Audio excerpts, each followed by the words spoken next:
In the courtroom, my sister looked at the judge and declared, "Finally, your house is mine." Our parents clapped with the enthusiasm of thieves securing a prize. I stood frozen, accepting defeat, but the judge stopped shuffling her papers. She looked straight at me and asked a question that froze my sister's smile. "Ms. Robinson, do you know why this agreement surfaced only after the city announced the land buyout project? My name is Chloe Robinson. I am 34 years old, and as I stood in the breathless humidity of the county courthouse, I realized that my entire life had been a long, slow rehearsal for this exact moment of public humiliation. The air in the room was stale, recycled through vents that rattled with a low, mechanical hum, but that noise was nothing compared to the silence radiating from the defense table where I stood alone. On the other side of the aisle, the atmosphere was electric, vibrant with the energy of predators who smell blood in the water. My sister, Kendra Hartman, sat with her posture perfect, her chin tilted up at precisely the right angle to catch the overhead fluorescent lights. She wore a soft, pastel cardigan that I knew cost $300, but looked modest enough to suggest she was a concerned, burdened sibling just trying to do the right thing.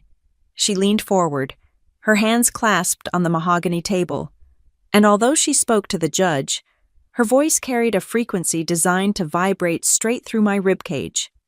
"Finally," she said, letting the word hang there like a guillotine blade. "Your house is mine."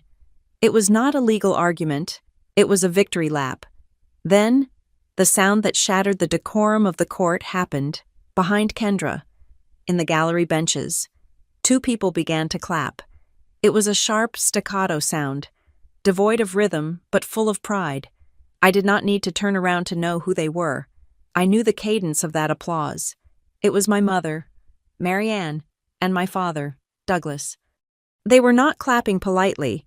They were clapping the way people do at a graduation, or perhaps more accurately, the way investors clap when a merger is finalized. They were applauding the transfer of assets. They were applauding the fact that their golden child had finally wrestled the last piece of autonomy away from the disappointment. The bailiff stiffened. The court reporter's fingers hovered over her stenotype machine. I stood perfectly still.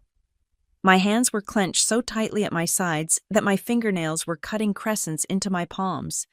But I refused to flinch. I refused to turn around and give them the satisfaction of seeing the tears that were burning the backs of my eyes. I had learned a long time ago that in the family dynamic of the Robinsons, emotion was a weakness to be exploited. If I cried, I was unstable. If I shouted, I was hysterical. If I stayed silent, I was guilty. There was no winning move, so I chose the one that required the least amount of energy. I chose stone-cold silence.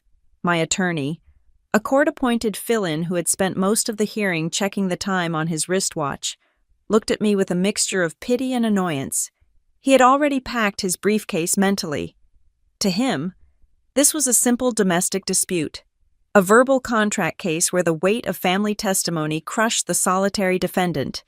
Kendra's lawyer, a man with a smile that looked like it had been sharpened on a whetstone, stood up and buttoned his jacket. He turned to the gallery, acknowledging my parents with a subtle nod, then faced the bench. "Your Honor," he said, his voice smooth and rich like caramel. "The plaintiff rests. The testimony of Mr. and Mrs. Robinson has been clear. The defendant, due to her overwhelming stress and inability to manage the property, agreed verbally to transfer the deed to her sister for safekeeping. We are simply asking the court to enforce that agreement to protect the asset and, frankly, to protect Ms. Robinson from herself." He gestured to me as if I were a broken piece of furniture that needed to be put into storage. I felt the eyes of everyone in the room, the clerks, the bailiff, the few bored strangers in the back row. They saw a woman standing alone, rejected by her own parents, sued by her own sister. They saw a loser, a woman who could not hold her life together, a woman who needed a keeper. For 34 years, my family had been writing my biography for me. They decided I was the responsible one, the boring one, the one who existed to absorb the shockwaves of their drama. They decided I was fragile when it suited them and invisible when it did not. Now, they were trying to write the final chapter. They wanted to write me out of my own home. The judge, the Honorable Eliana Sutter, did not bang her gavel. She did not admonish my parents for their outburst, though her eyes flickered toward them with a cold, avian sharpness. Judge Sutter was a woman of indeterminate age with steel-gray hair pulled back into a severe bun and reading glasses perched on the very end of her nose. She had spent the last 20 minutes flipping through the thick file of motions and affidavits, the rhythm of turning pages the only consistent sound in the room. Everyone waited for the ruling.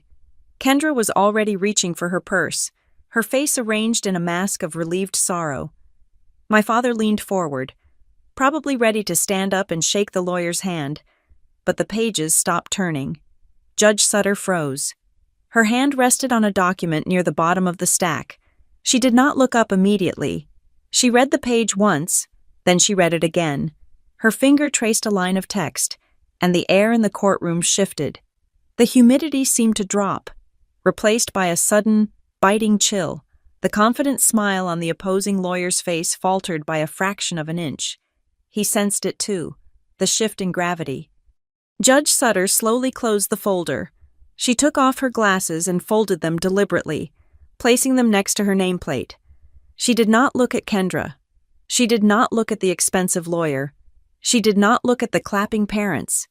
She looked straight at me. "Ms. Robinson," Judge Sutter said. Her voice was not loud, but it carried a weight that made the wood paneling seem to vibrate. I swallowed, my throat dry as sandpaper. "Yes, Your Honor." The judge leaned forward, her eyes narrowing, studying me. It was not a look of judgment, but of curiosity. It was the look of someone who realizes they have been watching a play where the actors are saying lines from two different scripts. "I have read the affidavits from your parents," the judge said. "I have read the statement from your sister claiming that this transfer of ownership was agreed upon 6 months ago to relieve you of the burden of home ownership." "Yes, Your Honor," I whispered. "And yet," Judge Sutter continued, her voice dropping an octave, becoming dangerous, "I am looking at the date on this so-called verbal agreement summary filed by the plaintiff." Kendra shifted in her seat. The rustle of her silk blouse was audible. "Ms. Robinson?" the judge asked, and her eyes locked onto mine, ignoring the frantic energy suddenly radiating from the plaintiff's table. "Do you have any knowledge as to why this agreement surfaced for the very first time exactly 3 days after the City Council made the public announcement regarding the West Side land buyout project?" The question hung in the air like smoke. I blinked. I felt a physical jolt in my chest, like a missed heartbeat. "I beg your pardon, Your Honor." "The buyout project," Judge Sutter repeated, her gaze shifting now, slicing sideways to land on Kendra. "The municipal expansion plan that authorizes the city to acquire residential properties on Juniper Ridge Road at 150% of market value for the new riverfront development." The silence that followed was absolute. It was violent. I stood there, my mouth slightly open. I had been living in that house, struggling to pay for repairs, fixing the roof with my own 2 hands, eating instant noodles to afford the property taxes.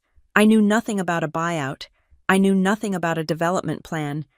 But as I looked across the aisle, I saw that I was the only one who was surprised. Kendra's face had gone the color of old ash. Her mouth was a tight, white line. The sorrowful, concerned sister act had evaporated, replaced by the raw, panic-stricken look of a gambler who realizes the dealer has checked the deck. Next to her, the lawyer was suddenly very busy organizing his papers, refusing to make eye contact with the bench, and behind them, the applause had died. My parents sat frozen. My father's face was red, his jaw working silently. My mother looked down at her hands, twisting the strap of her handbag. They knew. The realization hit me with the force of a physical blow. This was not about me being unable to handle the house. This was not about my mental health. This was not about family looking out for family. This was about money. They knew the house was about to become a gold mine. They knew the city was coming with a checkbook, and they had tried to bully me out of the deed before the news reached my mailbox so that Kendra Golden, perfect Kendra, could collect the payout that belonged to me. I, I stammered, my voice gaining a little strength, fueled by the sudden flare of heat in my stomach. No, Your Honor, I did not know about the project. Judge Sutter nodded slowly. She picked up her glasses again but did not put them on. She tapped the arm of the glasses against the file. I see, the judge said. It seems curious to me that a concern for your mental well-being coincides so perfectly with a massive appreciation in real estate value. It seems almost miraculous. She turned her gaze fully onto Kendra. My sister shrank back. For the first time in her life, Kendra looked small. Counselor, Judge Sutter said to Kendra's lawyer, her voice dripping with ice. I suggest you take a moment to explain to your client the definition of perjury and the penalties for filing frivolous motions to defraud, because from where I am sitting, this does not look like a family dispute. It looks like a heist. The lawyer opened his mouth, but no sound came out.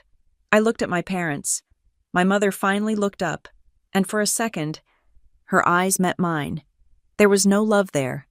There was no apology. There was only fear. Fear that they had been caught. Fear that the narrative they had controlled for 3 decades was unraveling in a public court of law. I turned back to the judge. My hands were no longer fists. I placed them flat on the table. The wood felt cool and solid under my palms. They always decide who I am before I get a chance to speak, I said. I did not mean to say it aloud, but the words slipped out, quiet and undeniable. Judge Sutter heard me. She looked back at me, and for the first time, there was a flicker of something human in her expression. Respect, maybe, or perhaps just an acknowledgement that she saw the game board clearly now. Well, Ms. Robinson, the judge said, opening the file again. It appears the court is now listening. Kendra let out a small, strangled sound. She knew, and I knew, that the house was just the beginning. The secret the judge had just exposed was not merely about property values or zoning laws. It was about greed. It was about the things people do when they think no one is watching, and the absolute terror they feel when the lights are suddenly turned on. The judge looked at the calendar on her desk. We are going to recess. I want full discovery on the origin of this document, and I want a detailed timeline of when the plaintiff became aware of the city's proposal. We reconvene in 48 hours. She banged the gavel. The sound cracked through the room like a gunshot. Finally, I whispered to myself, echoing my sister's opening line, but the meaning had changed completely. Kendra scrambled to her feet, whispering furiously to her lawyer. My parents remained seated, looking like statues in a museum of bad decisions. I did not move. I watched them panic. I watched the structure of their lies tremble. I had walked into this courtroom thinking I was fighting to keep a roof over my head. I realized now that I was fighting for something much more expensive. I was fighting for the truth of my own life, and thanks to a city project I had never heard of, I finally had a weapon. The house was mine, but the war had just begun. To understand why my sister thought she could look a judge in the eye and claim my home was hers, you have to understand the dinner table dynamics of the Robinson family. You have to understand that in the mythology of our household, Kendra was the sun, burning bright and demanding orbit, while I was just the gravity that kept everyone's feet on the floor. Growing up, I was never called smart or beautiful or talented. I was called responsible. It sounds like a compliment, but in my family, the word responsible was not an adjective. It was a job description. It meant that when Kendra wrecked her car 3 weeks after getting her license, I was the one who had to share my savings to help cover the deductible because she was just so upset. And surely I did not want to see her cry. It meant that at Thanksgiving, while Kendra regaled the aunts and uncles with embellished stories of her mediocre achievements, I was in the kitchen scraping turkey fat off the roasting pan. My parents, Marianne and Douglas, did not explicitly tell me I was less important. They were far too subtle for that. They did it with geometry. At the dinner table, their bodies were always angled toward Kendra. When she spoke, forks lowered. When I spoke, they would glance at the clock or remind me that I needed to take the trash out before it got dark. Kendra learned early on that the world was a buffet, and she had a VIP pass. If there was one slice of pie left, it was hers. If there was a conflict over who got the front seat, she got it. If she broke something, it was an accident. If I broke something, it was carelessness. She absorbed this entitlement until it was not just a behavior but a fundamental part of her cellular structure. She believed she deserved things simply because she wanted them. I, on the other hand, learned the art of shrinking. I learned that silence was the only way to avoid friction. I became an expert at the apology. I apologized for taking up space. I apologized when my mother was stressed. I apologized when Kendra failed a math test because clearly I should have helped her study more. I made myself small so they would have more room to be big. There was only one person who saw me. Aunt Lillian was my father's older sister, but she seemed to belong to a different species entirely. She did not dye her gray hair. She did not wear the pastel cardigans my mother favored. She wore flannel shirts and denim that had actual dirt on the knees. She lived in a town called Wexford Glen, about 40 minutes away, in a house that always smelled of sawdust and lemon oil. Lillian was the only person who looked me in the eye when she spoke to me. I started escaping to her house on weekends when I was 16. I would tell my parents I was going to the library or volunteering, and instead, I would drive to Wexford Glen. Lillian did not treat me like a niece to be coddled or a servant to be utilized. She treated me like an apprentice. She taught me that a woman who waits for someone else to fix the leak is a woman who is waiting to drown. We spent our Saturdays in her garage. She taught me how to sand down a table until the wood felt like silk. She taught me how to wire a lamp. She taught me the difference between a Phillips and a flathead, not just by showing me, but by making me do it until my hands were sore. One rainy afternoon, while we were drinking Earl Grey tea on her porch, she looked at me with her sharp, blue eyes and said something I never forgot. "Chloe," she said, "you have to own your life. If you do not hold the deed to your own existence, someone else is going to lease it out from under you." I did not fully understand what she meant at the time. I thought she was talking about careers or marriage. I did not realize she was giving me a warning. When Lillian died of a sudden aneurysm, the grief I felt was a heavy, silent thing. My parents performed their grief loudly, wearing black and sighing at the appropriate volumes, but they were more concerned with the logistics of the estate than the loss of the person. Kendra barely pretended to care. She had always called Lillian the odd one. Then came the reading of the will. We sat in a stiff beige office of a local attorney. Kendra was checking her phone under the table.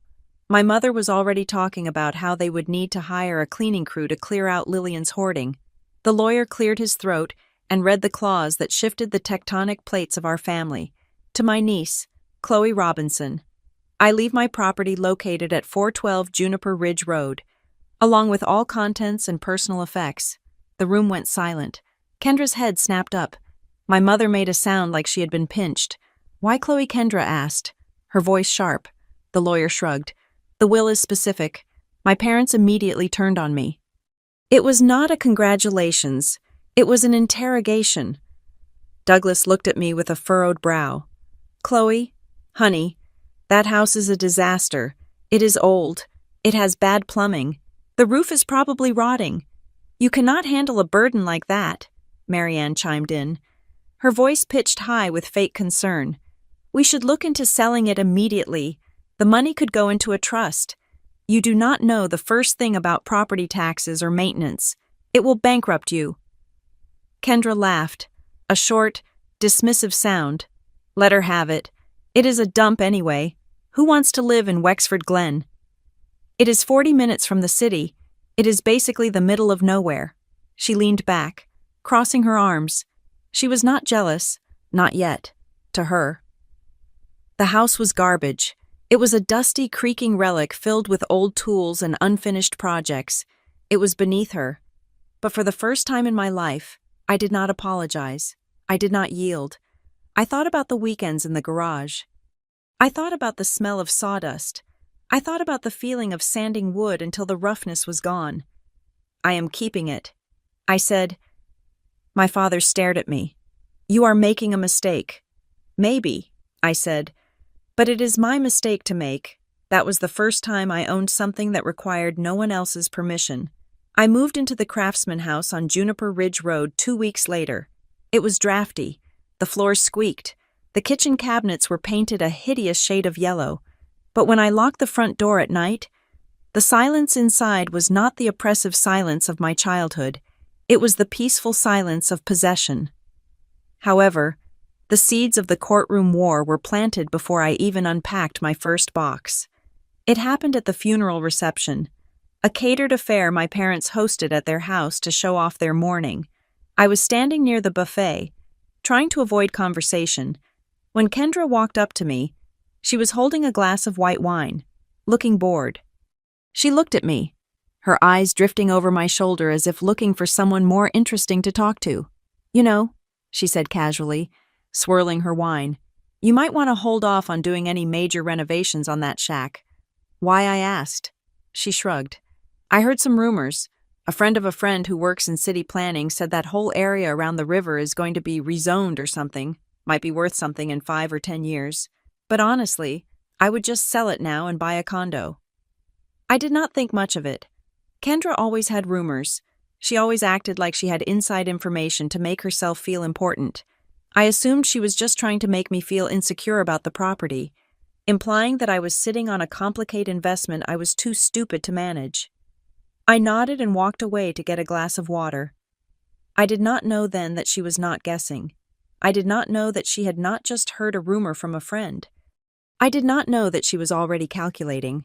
At the time, I just thought she was being Kendra dismissive, superior, and uninterested in anything that did not directly benefit her. I was wrong. She was interested. She was just waiting for the right number to appear on a spreadsheet before she made her move. She let me take the house because she thought it was worthless. But the moment she realized that the responsible sister had accidentally inherited a gold mine, the countdown began. I spent the next 2 years pouring my sweat and my salary into that house, thinking I was building a home. I had no idea I was simply fattening a calf for my sister to slaughter. My life became a bifurcated existence.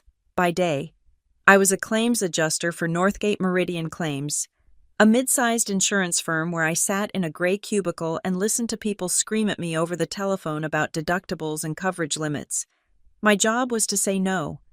I spent 8 hours a day explaining to strangers that the water damage in their basement was not covered because it was classified as seepage rather than a sudden burst, or that their fender bender was technically their fault because of a failure to yield. It was a draining, thankless profession that left my ears ringing and my spirit gray by 5 in the afternoon. But by night, and on the weekends, I became a carpenter, a plumber, and a general contractor. The house on Juniper Ridge Road was not just a place I slept. It was a physical manifestation of my autonomy, and it required blood sacrifice. When I moved in, the place was barely habitable. The inspection report had been a 30-page horror story of deferred maintenance. The electrical wiring was from the 1950s. The roof had a slow leak that had rotted a section of the attic joists, and the plumbing groaned like a dying animal every time I flushed the toilet. My parents and Kendra had assumed I would hire people to fix it, run out of money, and then come crawling back to them for a loan, at which point they would graciously force me to sell. They underestimated my stubbornness. They also underestimated the power of the internet and the public library. I did not have the budget for contractors. I had a salary that barely covered the mortgage and the materials, so I traded sleep for sweat. I remember the first month vividly. I decided to tackle the bathroom because the linoleum was peeling up at the corners, revealing a layer of black mold underneath. I watched 4 hours of tutorial videos on my laptop, bought a respirator mask and a pry bar, and went to work. I spent 3 nights on my knees, scraping up 70 years of flooring glue that had calcified into something harder than stone. My hands blistered. My back seized up so badly I had to roll out of bed in the morning. There were mistakes. Stupid, amateur mistakes that cost me time and money I did not have. I remember trying to install a new vanity sink. I had measured the space 3 times, or so I thought. I bought a beautiful porcelain unit on clearance, hauled it up the front steps by myself, and maneuvered it into the bathroom, sweating and cursing. When I went to slide it into place, it did not fit. I had forgotten to account for the thickness of the baseboards. I sat on the bathroom floor and cried for 10 minutes. Then, I wiped my face, got up, went to the garage, found a coping saw, and spent the next 2 hours carefully cutting the trim to make space. Another time, I was patching the drywall in the hallway. I mixed the joint compound too thin, and it dripped down the wall like sad icing. I had to sand it all down and start over. I painted the living room a shade called Morning Dove, only to realize once it dried that it looked purple in the afternoon light. I had to buy 5 more gallons of primer and paint over it the very next weekend. But with every mistake, I learned that you always turn off the main water breaker before touching a faucet, even if you think the local valve is tight. I learned that you cannot cheat on sanding if you want the paint to stick. I learned that there is a specific, rhythmic satisfaction in driving a nail flush into a stud with 2 clean strikes, and I documented everything. It was not because I suspected a lawsuit. It was because I was proud.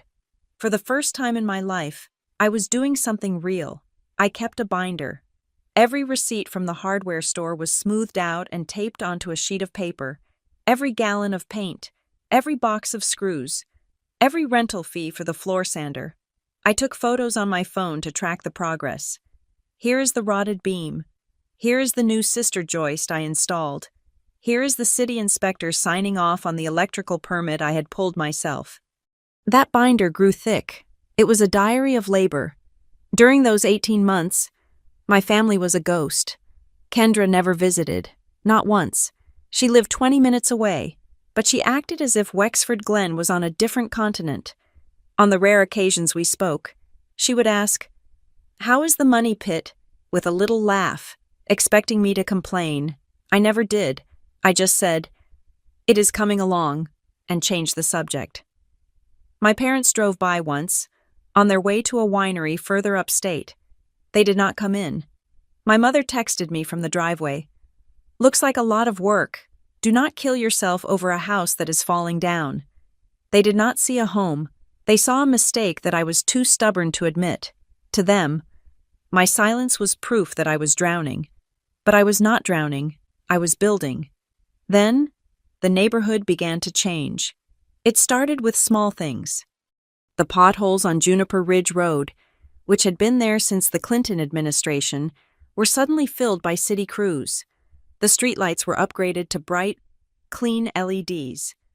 I received a flyer in the mailbox about a community meeting regarding the Riverline Renewal Initiative. I skimmed it over my morning coffee. It looked like typical municipal boredom. A plan to clean up the riverbank, add some walking trails, maybe a playground. I thought it was nice. I thought it would make my morning runs more pleasant.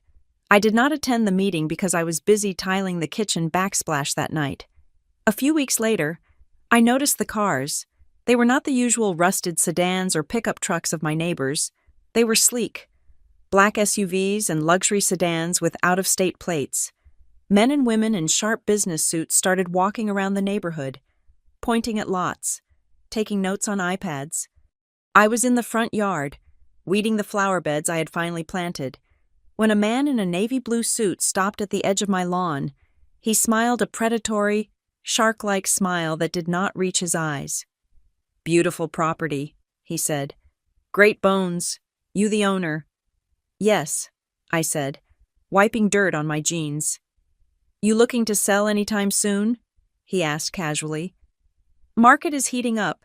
Could get you a great cash offer. Close in 10 days. "No, thank you," I said. "I just finished the kitchen." He chuckled, handed me a business card, and walked away. I looked at the card. It did not have a company logo, just a name and a phone number. I threw it in the trash, but a strange feeling settled in my gut, a low-level hum of anxiety. 2 days later, my phone rang. It was Kendra. "Hey, little sister," she said. Her voice was syrupy, dripping with an affection that set my teeth on edge. She had not called me little sister since she wanted to borrow my car in high school. "Hi, Kendra," I said, cradling the phone between my ear and shoulder as I washed dishes. "What is up?" "Oh, nothing much. Just thinking about you.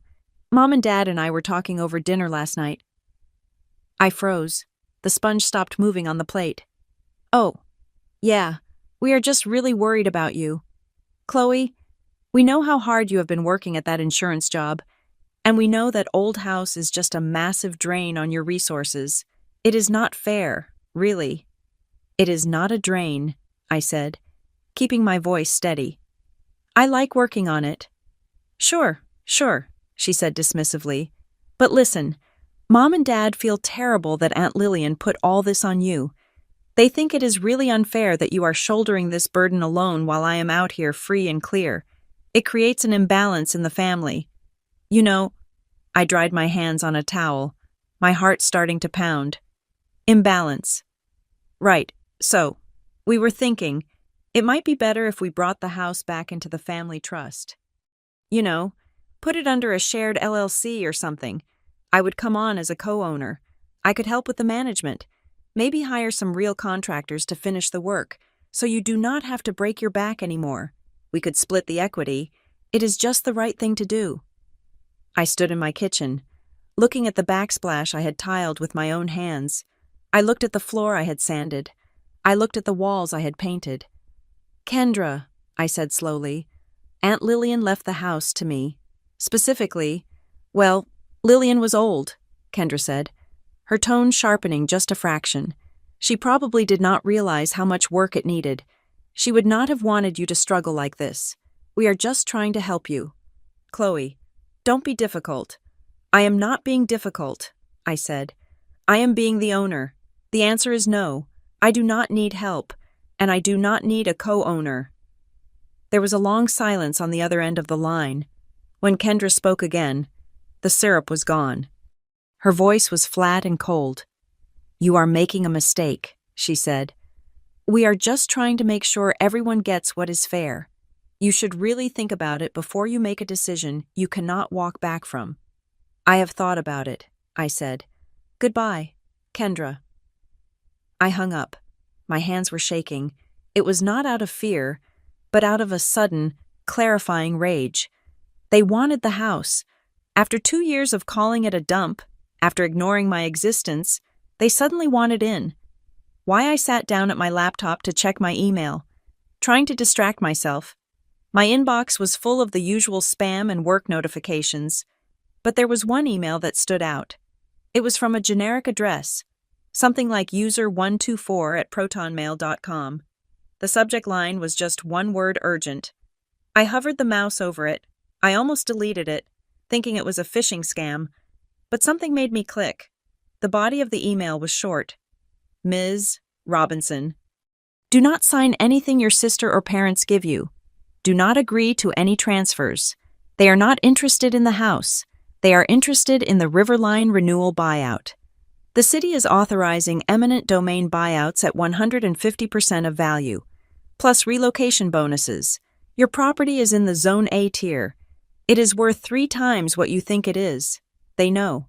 Check the City Planning Commission meeting minutes from last Tuesday. I stared at the screen.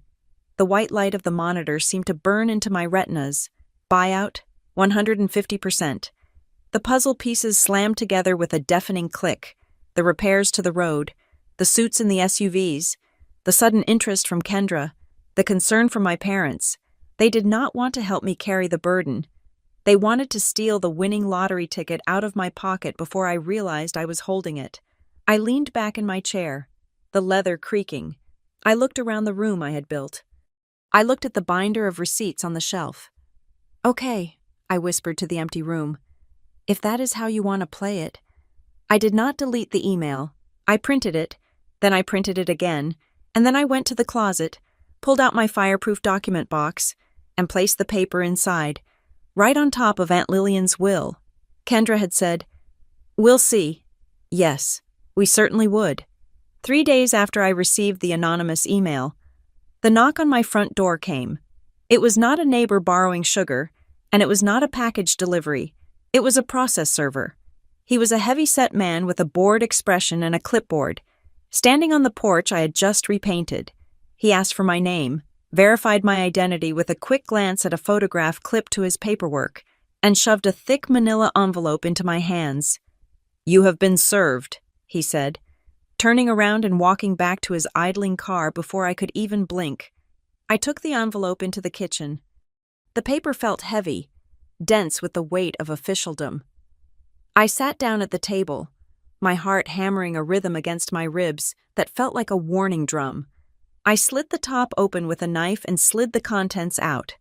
The first page was a cover sheet, standard legal formatting, lines and numbers running down the left margin, but the text in the center was what stopped my breath. Superior Court of the State of Washington, Civil Division, Case number CV20240911, Kendra Hartman, Plaintiff v.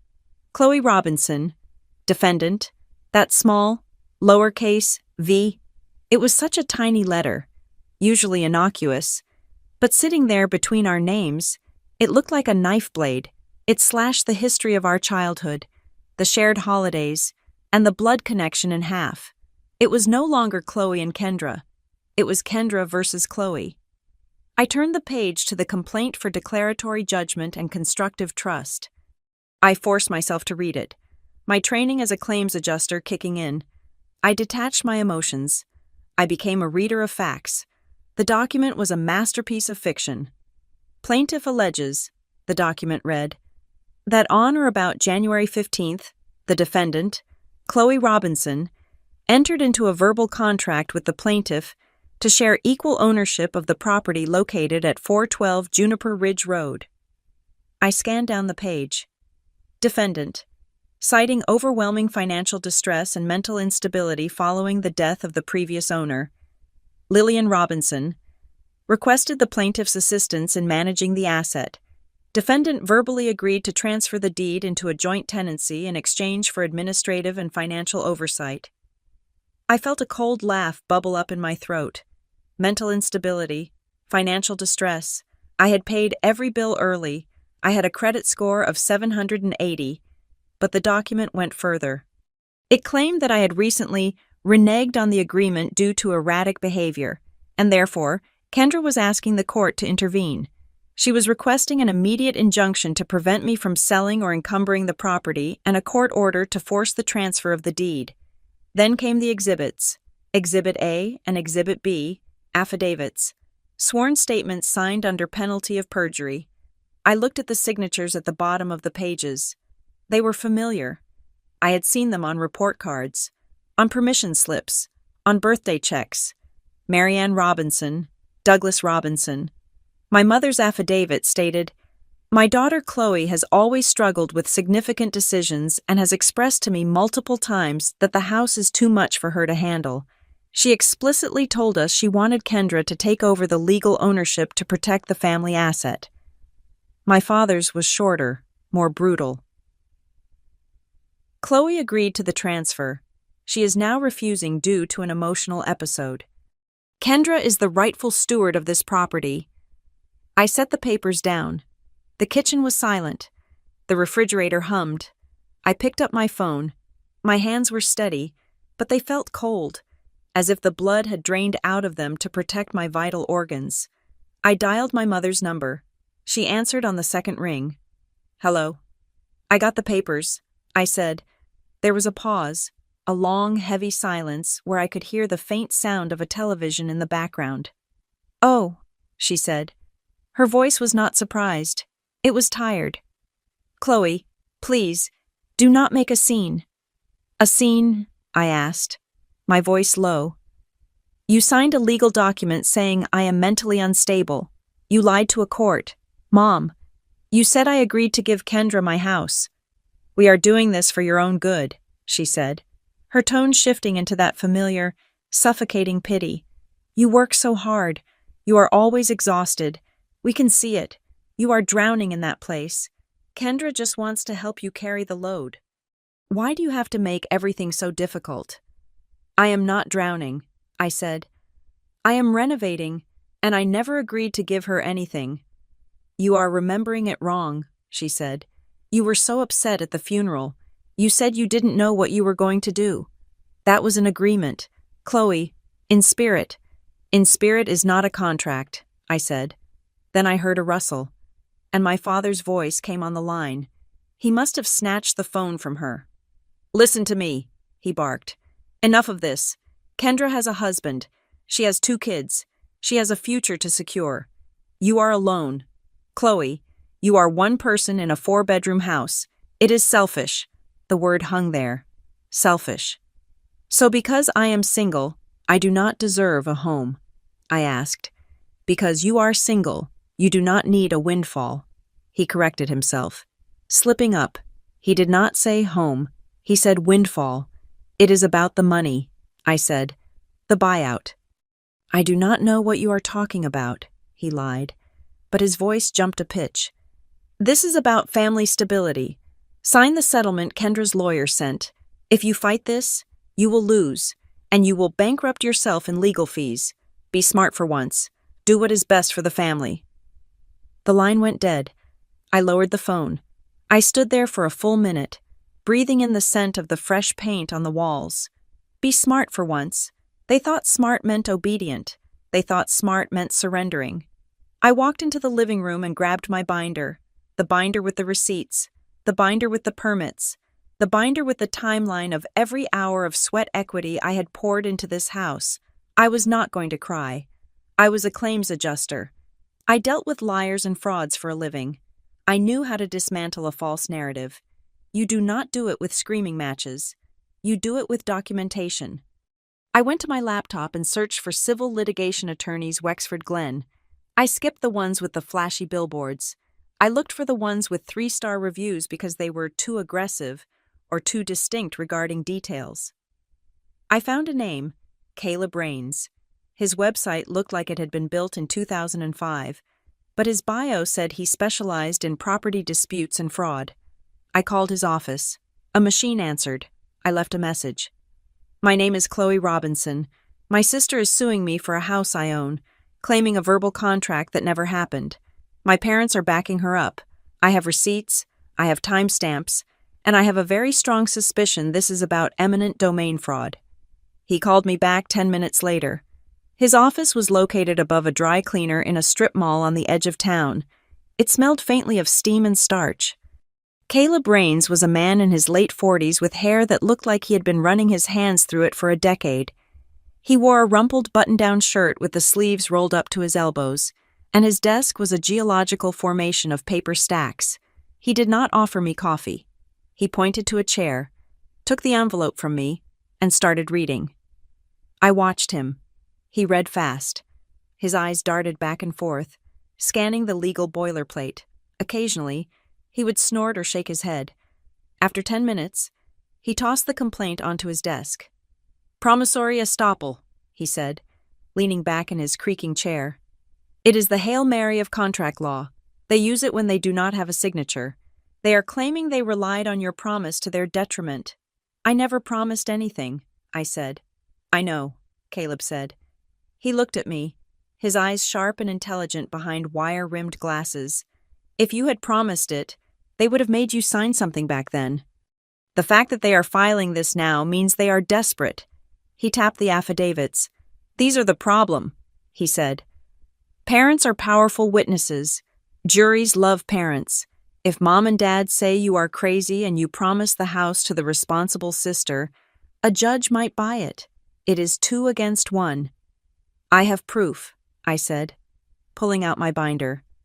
I have 18 months of receipts. I have permits in my name. If I was just holding the house for Kendra, why did I pay for the new roof? Why did I pay the property taxes? Caleb took the binder. He flipped through it, his eyebrows raising. Nice, he muttered. Very nice. This establishes intent of ownership. This kills the unjust enrichment claim. You weren't squatting. You were investing. He closed the binder and looked at me. But you know, this is not a property dispute, right? He asked. They are not suing you because they want the house. They want the deed. There is a difference. I know, I said. Caleb leaned forward, resting his elbows on the papers. I did a little digging before you came in. The address, 412 Juniper Ridge. He pulled a large map out from under a pile of files and spread it over the desk. It was a zoning map of Wexford Glen, but it was marked up with red lines. This is the Riverline Renewal Project, he said. tapping a thick red zone along the riverbank. City Council voted on the budget appropriation last week in a closed session. Public announcement is technically next month, but the whispers are out. He pointed to a small square within the red zone. That is your house, he said. Zone A, priority acquisition. The city isn't just buying these houses. They are authorized to pay a premium to avoid holdouts. 150% of appraised value, plus a relocation stipend of $50,000. And since the market value has spiked because of the new tech corridor nearby, we are talking about a payout of nearly $750,000. I stared at the map. $750,000. Kendra has a gambling debt, I said. It was a guess, but it felt right. Or maybe just credit card debt. Or a mortgage she can't pay. Or she is just greedy, Caleb said. Doesn't matter. The point is, if she gets her name on that deed before the city cuts the check, she gets half. Or if she wins this suit and proves you are incompetent, she gets it all as your trustee. He looked at me. They are trying to strip you. Chloe, this is a hostile takeover. They are banking on you being too emotional to fight. They think you will see your parents on the witness list and fold. I thought about my father's voice on the phone. You are one person. I am not folding, I said. Caleb smiled. It was a grim, wolfish smile. Good, because I hate bullies, and I really hate forgery. Forgery, I asked. We will get to that, he said. First, we file a motion to dismiss. It won't work, but it buys us time. Then, we enter discovery. That is where the fun begins. We are going to ask for everything. Kendra's emails, her texts, her bank records. We are going to ask your parents for the metadata on their affidavits. We are going to find out exactly when this verbal agreement was supposedly made, and we are going to cross-reference it with every single interaction you have ever had. He pulled a fresh legal pad toward him and uncapped a pen. One question, he said. Did you know about the buyout before today? I hesitated. I thought about the anonymous email in my fireproof box. I had a suspicion, I said carefully. I received a warning. Good, Caleb said. Keep that warning safe. But for now, we play dumb on the inside knowledge. Let them think you are just a stubborn woman clinging to her sentimental house. Let them get arrogant. When they think they are fighting a sentimental battle, they get sloppy with the facts. He wrote Robinson Defense at the top of the pad. They want a war, Caleb said. Let's give them a war. But we don't fight with feelings. We fight with data. You are an adjuster. Adjust the claim. I looked at the map again, at the red line swallowing my home. They said I make things difficult, I said, standing up and smoothing my skirt. I want to show them exactly how difficult I can be. Caleb extended his hand. Welcome to the team, Ms. Robinson. I shook it. His grip was firm. For the first time since the process server knocked on my door, my heart rate slowed down. I walked out of his office and into the cool evening air. The sun was setting, casting long shadows across the parking lot. I got into my car and looked at the thick envelope on the passenger seat. It was no longer a threat. It was evidence.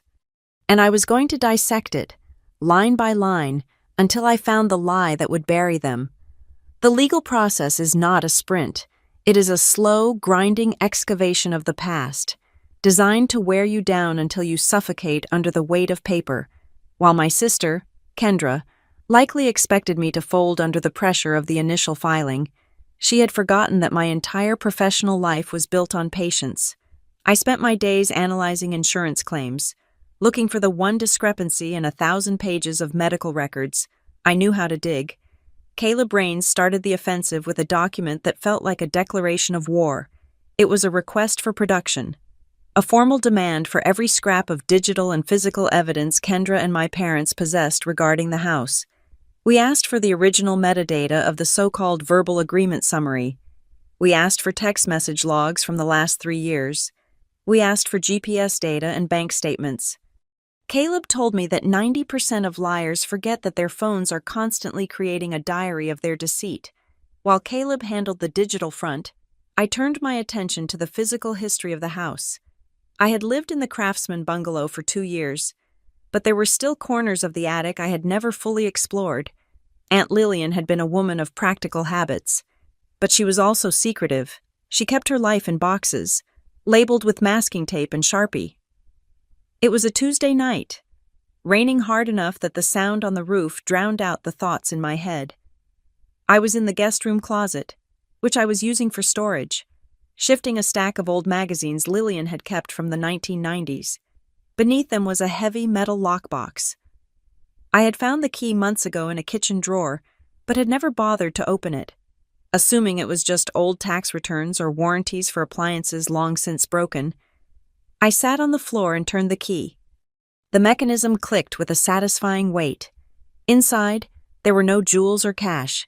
There was just a stack of papers and a single, thick white envelope. On the front of the envelope, in Lillian's distinct, spiky handwriting, were the words, "For Chloe if they ever take you to court." My breath hitched. I stared at the ink. Lillian had died of an aneurysm. It was sudden. Yet, she had written this. She had known. She had looked at her brother, my father, and her niece, my sister, and she had calculated the trajectory of their greed. She knew that the moment she was gone, the sharks would circle. I opened the envelope. Inside, there was no letter of sentiment. There was no, "I love you." Lillian was not that kind of woman. Instead, there was a sheet of yellow legal paper with a list of alphanumeric codes and a single sentence underlined 3 times. Check the option notice filed with the City Planning Commission. Reference code P729. Below that, she had written, "They have been watching the river line for 10 years. Do not let them steal the view." I did not sleep that night.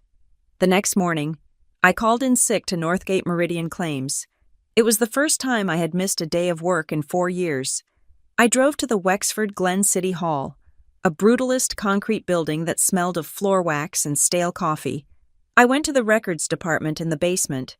The clerk was a man with thick glasses and a sweater vest who looked like he had not seen the sun since the previous administration.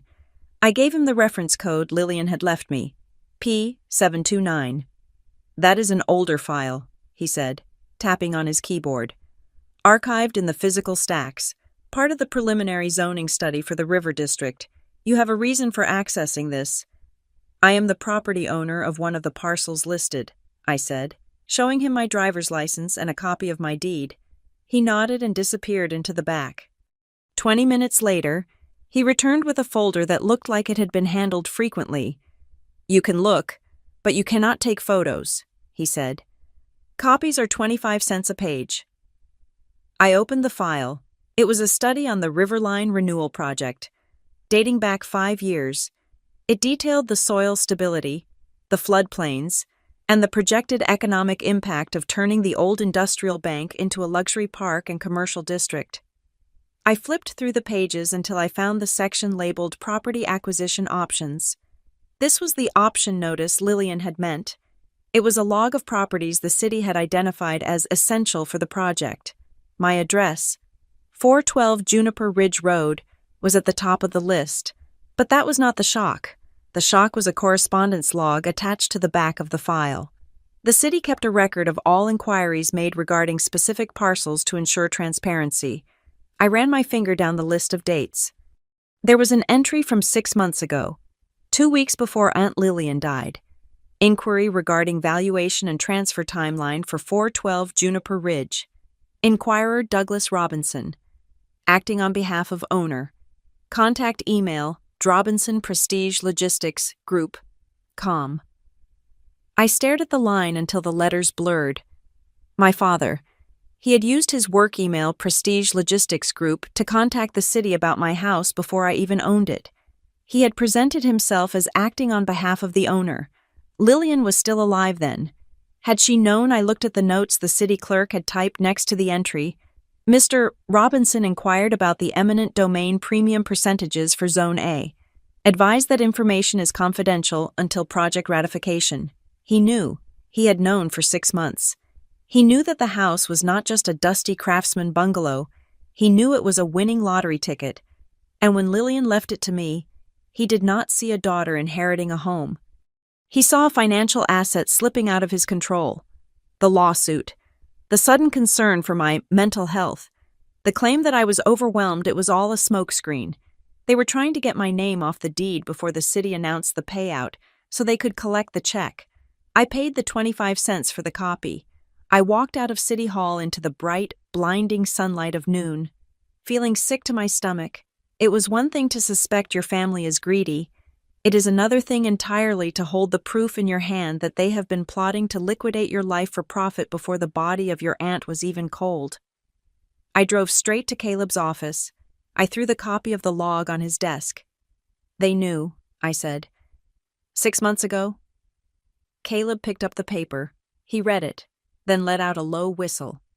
"Acting on behalf of owner," he read. "Did Lillian authorize this?" "No," I said. "She left me a note warning me. She knew he was sniffing around." Caleb leaned back, a dark satisfaction spreading across his face. "This is it, Chloe. This proves the motive. It proves bad faith. He is inquiring about premium percentages. He was literally counting the money." He looked at me seriously. "But you have to listen to me very carefully. You cannot let them know that you have this. Not yet." "Why not?" I asked. "I want to throw it in their faces. Because right now, they think you are just stubborn," Caleb said. "They think you are fighting for sentimental reasons. If they know you found the city files, they will destroy other evidence. They will scrub their emails. We need to catch them in a lie under oath. We need them to commit to the narrative that they have no idea about the money." "So what do?" I asked. "You play the victim," Caleb said. "You play the tired, overwhelmed woman they claim you are. Make them think you are close to breaking. Make them confident." I went home. I sat in my kitchen, the same kitchen I had tiled with my own hands, and I looked at the phone. I needed to set a trap. I needed to confirm that Kendra was in on it, too. My father had made the inquiry, but Kendra was the plaintiff. I needed to know if she was a pawn or a co-conspirator. I waited until 7 in the evening. I poured a glass of wine, not to drink, but to set the mood for myself. I needed to sound weak. I typed a text message to Kendra. "I am so tired of this. Kendra, the lawyer fees are already piling up. I don't know if I can keep fighting you and Mom and Dad. Maybe I should just let it go." I hit send. I watched the screen. My heart was thumping against my ribs like a trapped bird. 1 minute passed, then 2. The 3 little dots appeared. They danced for a long time, then disappeared. She was typing, then deleting. She was calculating. Then, the response came. "I am glad you are finally seeing sense. Chloe, we just want what is best for you. If you sign the agreement this week, we can stop the court case immediately." I typed back, keeping it vague. "I just want to be done with it, but I'm worried about the market. I don't want to sell at a loss." This was the bait. If she just wanted the house for the family, she would say, "We aren't selling." The dots appeared instantly this time. "Don't worry about the market. I have been looking into it. We can probably get a good price if we hold for a few months. When do you think the city would finalize the transfer?" I froze. When do you think the city would finalize the transfer? I had not mentioned the city. I had not mentioned a transfer. I had only mentioned selling. She slipped. In her excitement, in her greed to close the deal and get her hands on the asset. She assumed I knew what she knew. She assumed we were talking about the buyout. I stared at the screen. I did not reply. I took a screenshot, then another. Then I emailed the image to myself and to Caleb. "Got you," I whispered. She was not just a concerned sister. She was counting the days until the payout. I looked around my living room. For months, I had felt like an intruder in my own life, fighting to justify my existence. But in that moment, the dynamic shifted. I was no longer the defendant. I was the one holding the keys. They thought the house was the prize, a pile of wood and brick to be cashed in. But they were wrong. The house was just the battlefield. The real treasure was the compensation check the city was writing, a check that was destined for the deed holder, and the deed holder was me. I put my phone down and walked to the window. I looked out at the street. at the dark river flowing beyond the tree line. "You want the house," I said to the darkness. "Come and take it." I went back to the closet and took out the binder, the one with the receipts, the permits, and the photos of my sweat and blood. I placed the screenshot of Kendra's text and the copy of my father's city inquiry at the very front. The slow burn was over. It was time to light the fire. The morning of the hearing. The sky outside the courthouse was a bruised shade of purple, heavy with a storm that refused to break. Inside courtroom 4B, the air was even heavier. I sat at the defense table, my hands folded on top of the binder that contained my entire life's work. Across the aisle, my family had arranged themselves into a tableau that looked like it had been curated by a public relations firm. Kendra sat in the middle, flanked by our parents, Marianne and Douglas. They were a wall of united, respectable grief. Kendra had dressed for the part of the burdened savior. She wore a soft, oatmeal-colored sweater and a modest skirt, her hair pulled back into a loose, unthreatening ponytail.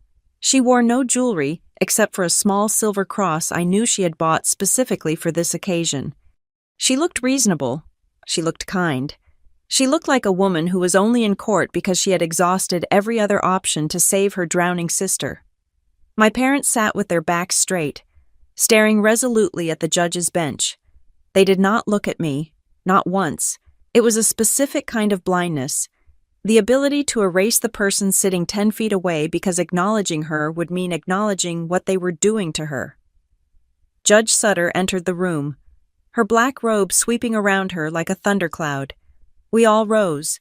The bailiff called the court to order, and the sound of everyone sitting down simultaneously was a dull thud that echoed in the high-ceilinged room. Kendra's lawyer, Mr. Sterling, stood up first. He was a man who knew how to use silence as a weapon. He took a long moment to arrange his cufflinks before he began. "Your Honor," he started, his voice a low, sympathetic rumble. "This case is not about malice. It is not about greed. It is about a family trying to intervene before a tragedy occurs." He walked toward the center of the room, gesturing vaguely in my direction without actually looking at me. "The defendant, Chloe Robinson, is a woman who has endured a significant amount of trauma in the last 2 years. The loss of her aunt, the isolation of living alone in a dilapidated property, the crushing weight of financial responsibility, it has taken a toll. We are here today because Ms. Robinson is no longer capable of making rational decisions regarding the asset in question." I sat perfectly still, under the table. My thumb traced the sharp edge of my binder. Trauma, isolation. They were taking my independence, the weekends I spent learning to wire a junction box, the nights I spent painting until my shoulders burned and they were repainting it as a mental breakdown. "We have submitted affidavits from the parents," Sterling continued, attesting to the defendant's erratic behavior, her mood swings, her admission that the house was destroying her, but more importantly, "Your Honor, we are here to enforce an agreement that was made to alleviate that pressure." He walked back to his table and picked up a document. It was enclosed in a plastic sleeve. "This," he said, holding it up like a holy relic, "is a memorandum of shared ownership, signed by both Kendra Hartman and Chloe Robinson on January 15th of this year." My breath caught in my throat. Just for a second, I knew they were going to lie. I did not know they were going to manufacture a physical object. "The terms were simple," Sterling explained, handing the document to the bailiff to pass to the judge. Kendra Hartman would assume 50% legal ownership of the property. In exchange, she would take over the management of the renovation, the hiring of contractors, and the financial planning. It was a mercy, Your Honor. Chloe Robinson agreed to it. She signed it. And then, in a fit of paranoia, she refused to finalize the deed transfer. Judge Sutter took the document. She put on her glasses and leaned over it. The room was so quiet, I could hear the hum of the fluorescent lights. "Counsel," Judge Sutter said, not looking up, "the defendant claims this meeting never happened." "With all due respect," Sterling said, smiling sadly. "The defendant also claims she can reshingle a roof by herself, Her perception of reality is flexible. We have her signature. We have 2 witnesses, her parents, who were present when it was signed. At the mention of their role, my parents nodded. It was a synchronized movement, practiced and grave. My mother dabbed at dry eyes with a tissue. My father cleared his throat. A sound of reluctant duty. They were doing it. They were actually going through with it. They were willing to perjure themselves, to look a judge in the eye and swear that a lie was the truth, all for a cut of the buyout money. I felt a wave of nausea, hot and acidic, but I swallowed it down. Caleb, my attorney, touched my elbow lightly. It was a signal. "Wait, Ms. Robinson," Sterling said, finally turning to me. "You look surprised. Is it because you truly don't remember signing this? Or is it because you regret giving up control?" I said nothing. I looked at him with a flat, unreadable expression. I had practiced this face in the mirror for 2 nights. It was the face of someone who was bored, not afraid. Sterling turned back to the judge. "We are simply asking the court to enforce the contract. Let Kendra Hartman step in. Let her save the asset. And by extension, save her sister." Kendra stood up then. It was a breach of protocol. But she did it with such timid grace that no one stopped her. "Your Honor," she said, her voice trembling just the right amount. "I don't want to hurt Chloe. I love her. She is so fragile right now.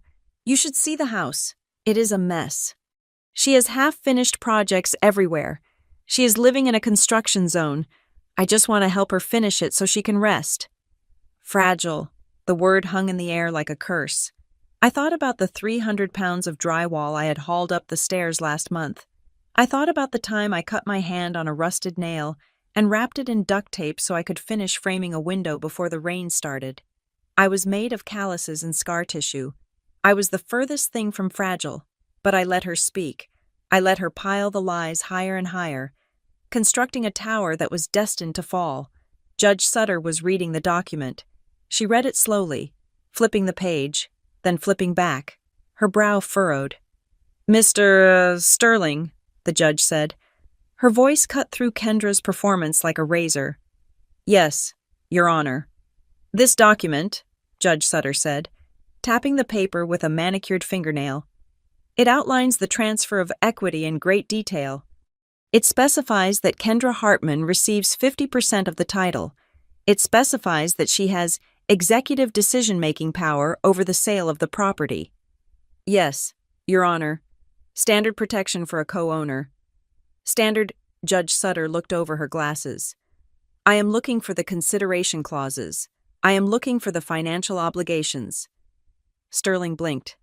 "I'm sorry. If Ms. Hartman is taking 50% of the house," the judge said, her voice dropping into a dry, logical monotone, "where is the clause stating she is responsible for 50% of the mortgage? Where is the clause regarding the property taxes? Where is the clause regarding the cost of materials for these renovations she intends to manage?" The silence that followed was different from the silence before. It was the silence of a script going off the rails. Sterling shifted his weight. "Well, Your Honor, as this is a family agreement, those details were implied. The sisters intended to work that out amicably as they went along." "Implied," Judge Sutter repeated. She looked at Kendra. "You wanted the authority to sell the house, Ms. Hartman, but you didn't feel it necessary to put in writing that you would help pay for it." Kendra's concerned sister mask slipped for a fraction of a second. "We are family," she said, her voice sharpening. "We trust each other. We didn't think we needed to be so transactional." "You trusted each other enough to leave out the bills," Judge Sutter observed. "But you didn't trust her enough to leave out the part where you get half the equity." "That is not what I meant," Kendra stammered. "It is a very specific document, Ms. Hartman," the judge continued. "It is legally precise about what you get, and remarkably vague about what you give. In my experience, family trust usually works the other way around." My father leaned forward, sensing the shift. He looked like he wanted to interrupt, to use his blustering head of the household voice to correct the judge, but my mother put a hand on his arm, restraining him. Sterling tried to recover. "Your Honor, The plaintiff has offered to cover costs verbally. The document was merely to formalize the ownership structure so she could secure loans for the repairs. Loans? The judge said. She wrote something down on her notepad. So the intent was to leverage the property immediately. To improve it, Sterling corrected quickly. Judge Sutter sat back. She looked at me. For the first time all morning, someone looked at me as a participant, not a prop. Ms. Robinson, she said, you have been very quiet. Caleb stood up. Your Honor, my client has been quiet because she has been waiting for the plaintiff to finish characterizing her as incompetent. I see, the judge said. And does the defendant have anything to say regarding this document? The signature appears to be yours, Ms. Robinson. The bailiff brought the document to our table. I looked at it. It was a good forgery. They had lifted my signature from somewhere else, probably an old birthday card or a check I had written to my parents years ago and scanned it onto the page, but the ink was too flat. It lacked the indentation of a pen. I looked up. Kendra was staring at me. Her eyes were hard, boring into mine. She mouthed something, so slightly that only I could see it. Don't be stupid. Then, under the pretense of adjusting her skirt, she leaned toward the aisle, just a few inches closer to where I sat. Her whisper was a hiss, audible only to me and perhaps the court reporter. You are going to lose, she whispered. You should have let me handle this from the start. You are just going to ruin it for everyone. Ruin it, ruin the payout, ruin the heist. I felt a sudden clarity wash over me. It was cold and bright. They were not scared of me. They were annoyed by me. They viewed me as an obstacle to their payday, a speed bump on the road to the bank. They truly believed that their combined weight, the parents, the older sister, the expensive lawyer would crush me simply because I was alone. But I wasn't alone. I had the truth. And in a court of law, the truth is a battalion. I stood up. My legs felt solid. I did not look at my parents. I did not look at the lawyer. I looked straight at Judge Sutter. Your Honor, I said. My voice was not loud, but it was steady. It did not shake. It filled the room. I can explain everything you are seeing here. I can explain why the financial clauses are missing. I can explain why this document was created. Kendra stiffened. Sterling took a half step forward as if to object, but the judge held up a hand. Go on, Ms. Robinson, the judge said. But before I do, I continued, reaching down and opening my binder, the metal ring snapping open with a loud click that sounded like a gunshot in the quiet room. I would like the court to see what they are actually doing first, because this is not a case about a house, and it is certainly not a case about family. I pulled out the first document. It was not the forgery analysis. It was not the text messages. It was the timeline. Ms. Hartman claims she wants to save me from a burden, I said, holding the paper up. But people don't fight this hard to inherit a liability. They fight this hard to inherit a fortune. Kendra's face went pale. She knew I had something. She didn't know what, but she knew the script had just been set on fire. Proceed, Judge Sutter said, leaning forward, her eyes locking onto mine. Thank you, Your Honor, I said. I would like to direct the court's attention to the timing of this lawsuit. I walked toward the bench, passing Kendra. I didn't whisper back. I didn't need to. The look on my face said it all. Finally, your secrets are mine. Caleb Raines did not shout. He did not pace the floor like a lawyer in a television drama, waving his arms to distract the jury. In fact, he barely moved at all. He stood at our table, adjusting his glasses with a precision that was far more terrifying than any theatrical display of anger. He looked like a surgeon who had just picked up a scalpel and was deciding exactly where to make the first incision. Your Honor, Caleb said, his voice level and dry. The plaintiff has presented a document, Exhibit A, which they claim is a binding contract signed on January 15th of this year. They claim this document proves my client, Ms. Robinson, willingly surrendered half her equity. He paused, letting the words hang in the air. We would like to present a rebuttal to the authenticity of this document, and we would like to do so not with testimony, but with digital forensics. Mr. Sterling, Kendra's lawyer, shifted in his seat. He looked at the document in front of him, then back at Caleb. A flicker of doubt crossed his face. He was an expensive lawyer, but even expensive lawyers can be blindsided when their clients lie to them. Caleb picked up a remote control and pointed it at the monitor mounted on the wall to the left of the judge's bench. Defense Exhibit 1, Caleb said. The screen flickered to life. It displayed a screenshot of a file properties window, the kind of boring technical data most people ignore. Mr. Sterling was kind enough to email us the digital copy of this agreement as part of the discovery process yesterday, Caleb said. This is the metadata for that file. As the court is aware, metadata is the digital fingerprint of a document. It tells us when a file was created, when it was modified, and by whom. He pressed a button. A red laser pointer dot appeared on the screen, circling a date. The document is dated January 15th, Caleb said. But the creation date of this file, the very moment this digital paper came into existence, was last Tuesday, specifically at 4:52 in the afternoon. Kendra froze.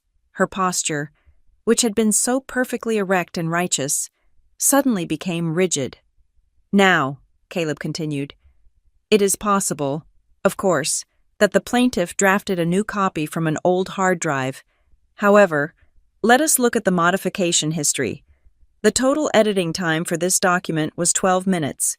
It was created, typed, saved, and exported to PDF in less time than it takes to drink a cup of coffee. That suggests a copy-paste job, not a negotiated legal agreement. Objection, Sterling said, half rising.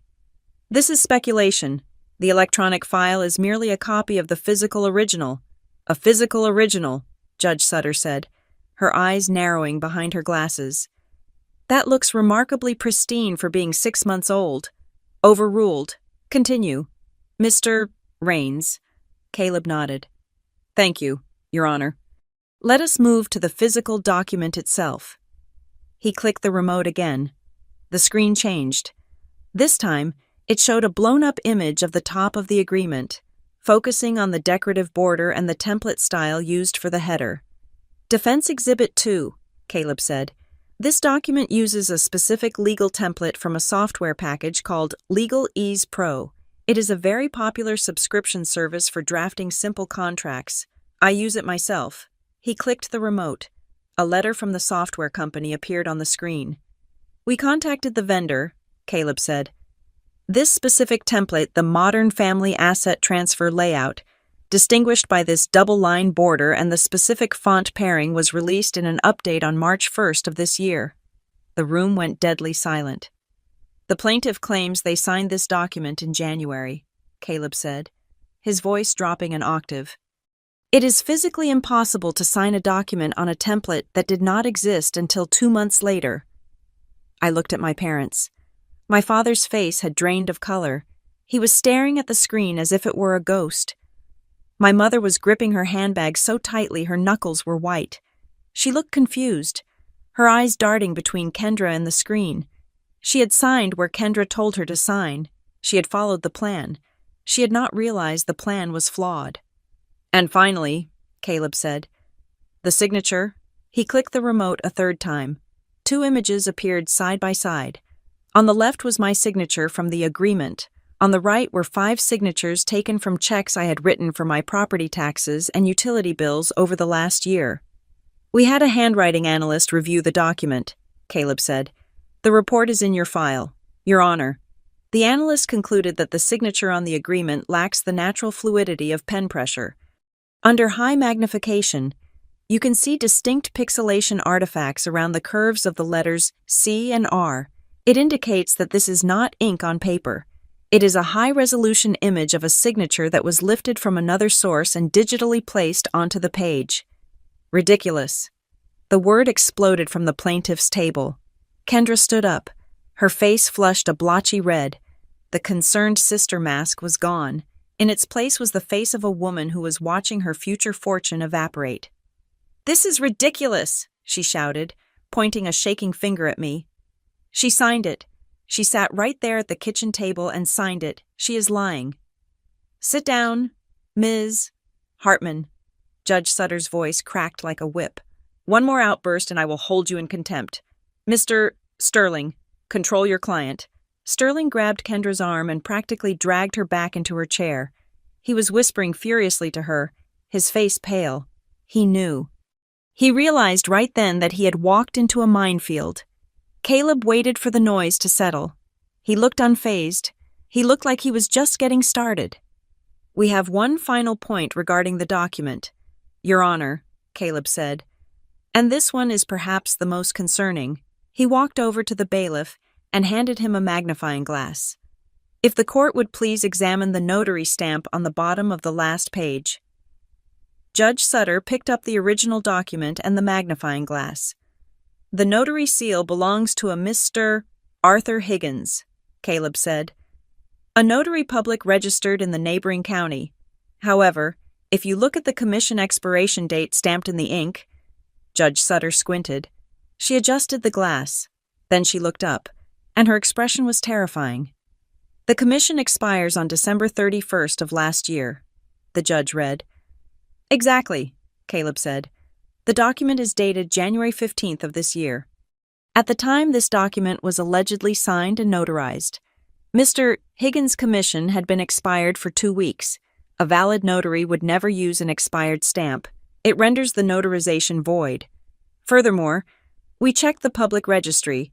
Mr. Higgins did renew his commission, but his new stamp, the one he would have legally been required to use in January, has a different identification number. Caleb turned to look at Kendra. This stamp was either stolen, or it was used by someone who had an old stamp lying around and didn't check the date before they forged a federal document. My mother let out a small, strangled sob. Douglas, she whispered, loud enough for me to hear. You said it was legal. You said we were just fixing a mistake. My father did not answer her. He was staring at the table. His jaw clenched so hard, a muscle was jumping in his cheek. He was a man who prided himself on control, on being the patriarch who knew best. Now, he was being exposed as a clumsy fraud. Your Honor, Sterling said, standing up slowly. He looked defeated. I need to request a recess to confer with my client regarding the provenance of this document. I am not granting a recess yet. Mr. Sterling, Judge Sutter said. Her voice was cold enough to freeze water, because I want to hear the rest of what the defense has to say. Mr. Raines. Thank you, Caleb said. We have established that the document is a fabrication. But that begs the question, why go to such lengths? Why risk felony forgery charges to take half a house that the plaintiff claims is a burden? He walked back to our table and plugged an audio cable into his laptop. The plaintiff claims she only wants to help her sister, Caleb said. She claims she has no interest in financial gain. She claims she knew nothing about the value of the land. He looked at me. I nodded. This is a voicemail, Caleb said. Left by Kendra Hartman on my client's phone 3 days ago, shortly after my client stopped responding to her text messages. He pressed the spacebar. The sound of my sister's voice filled the courtroom. It was not the soft, modulating voice she used in public. It was sharp, shrill, and dripping with venom. Pick up the phone. Chloe, I know you are there. Stop playing games. Mom and Dad are losing their minds. Just sign the damn paper. We need to get this filed before the city money hits, or we are all going to lose out. Do you hear me? Don't play dumb. You can't handle that kind of cash anyway. Sign it before you ruin everything. The recording ended. The silence that followed was absolute. It was the silence of a vacuum. Kendra sat frozen. Her face had gone past red and turned a sickly shade of gray. She looked like she had been slapped. The audio recording had stripped her naked in front of the court. There was no concern. There was no burden. There was only city money and cash. My mother put her face in her hands. My father closed his eyes. They had not known about the voicemail. They knew about the plan. Yes, they knew about the goal, but they had not known that their daughter, their golden child, had been so reckless, so arrogant, as to scream her motive into a digital recorder. Judge Sutter slowly took off her glasses. She placed them on her desk. She folded her hands. She did not look at the lawyers. She looked directly at Kendra. Ms. Hartman, the judge said. Kendra did not move. Ms. Hartman, look at me. Kendra raised her head. Her eyes were wide, filled with the panic of a trapped animal. The phrase, city money, the judge said, enunciating each syllable clearly. Would you care to explain to this court exactly what city money you were referring to? Kendra opened her mouth, but no sound came out. She looked at her lawyer, but Sterling was busy studying the grain of the wood on the table. He was distancing himself. He was already calculating how to withdraw from the case without getting disbarred. Kendra croaked. I just meant property values. Generally, Judge Sutter repeated. You warned your sister to sign before the city money hits. That implies a specific event, a specific timeline, a specific payout. The judge leaned forward. I asked you at the beginning of this hearing if you knew about the Riverline Renewal Project. You said no. You said you had no knowledge of any buyouts. I heard rumors, Kendra stammered, tears starting to spill over. But they were not the pretty, sympathetic tears she had planned. They were ugly, messy tears of guilt. Just rumors. Rumors don't have deadlines, Judge Sutter said. And rumors don't make people forge legal documents using expired notary stamps. The judge turned to my father. And you, Mr. Robinson? You clapped when your daughter claimed the house was hers. Did you know about this city money? My father looked up. He looked old. The arrogance was gone. I thought it would be best for the family to keep the assets together. That is not what I asked, the judge snapped. She looked at the entire group of them, the sister, the mother, the father, the family that had supposed to be my safety net. It appears, Judge Sutter said, that this court has been used as an instrument of fraud, and I do not take kindly to being used. She turned to Caleb. Mr. Raines, does the defense have any further evidence regarding the plaintiff's knowledge of the city project? Caleb smiled. It was a small, tight smile. As a matter of fact, Your Honor, he said, picking up the piece of paper I had retrieved from the city archives, the one with my father's email address on it. We do. I watched them. I watched the realization hit them that it wasn't just over. It was catastrophically over. They had come for my house. Now, they were about to lose their reputations, and perhaps their freedom. Proceed, Judge Sutter said.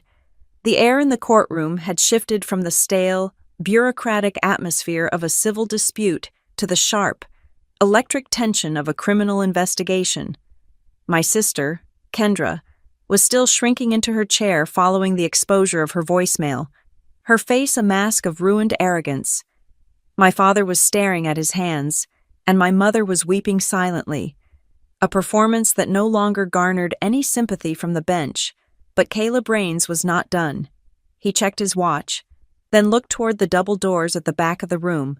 Your Honor, the defense calls Mr. Anthony Rossi to the stand. A ripple of confusion went through the room. Mr. Sterling, the opposing counsel, stood up, his brow furrowed. Objection, Your Honor. Mr. Rossi was not on the original witness list provided during the initial discovery phase.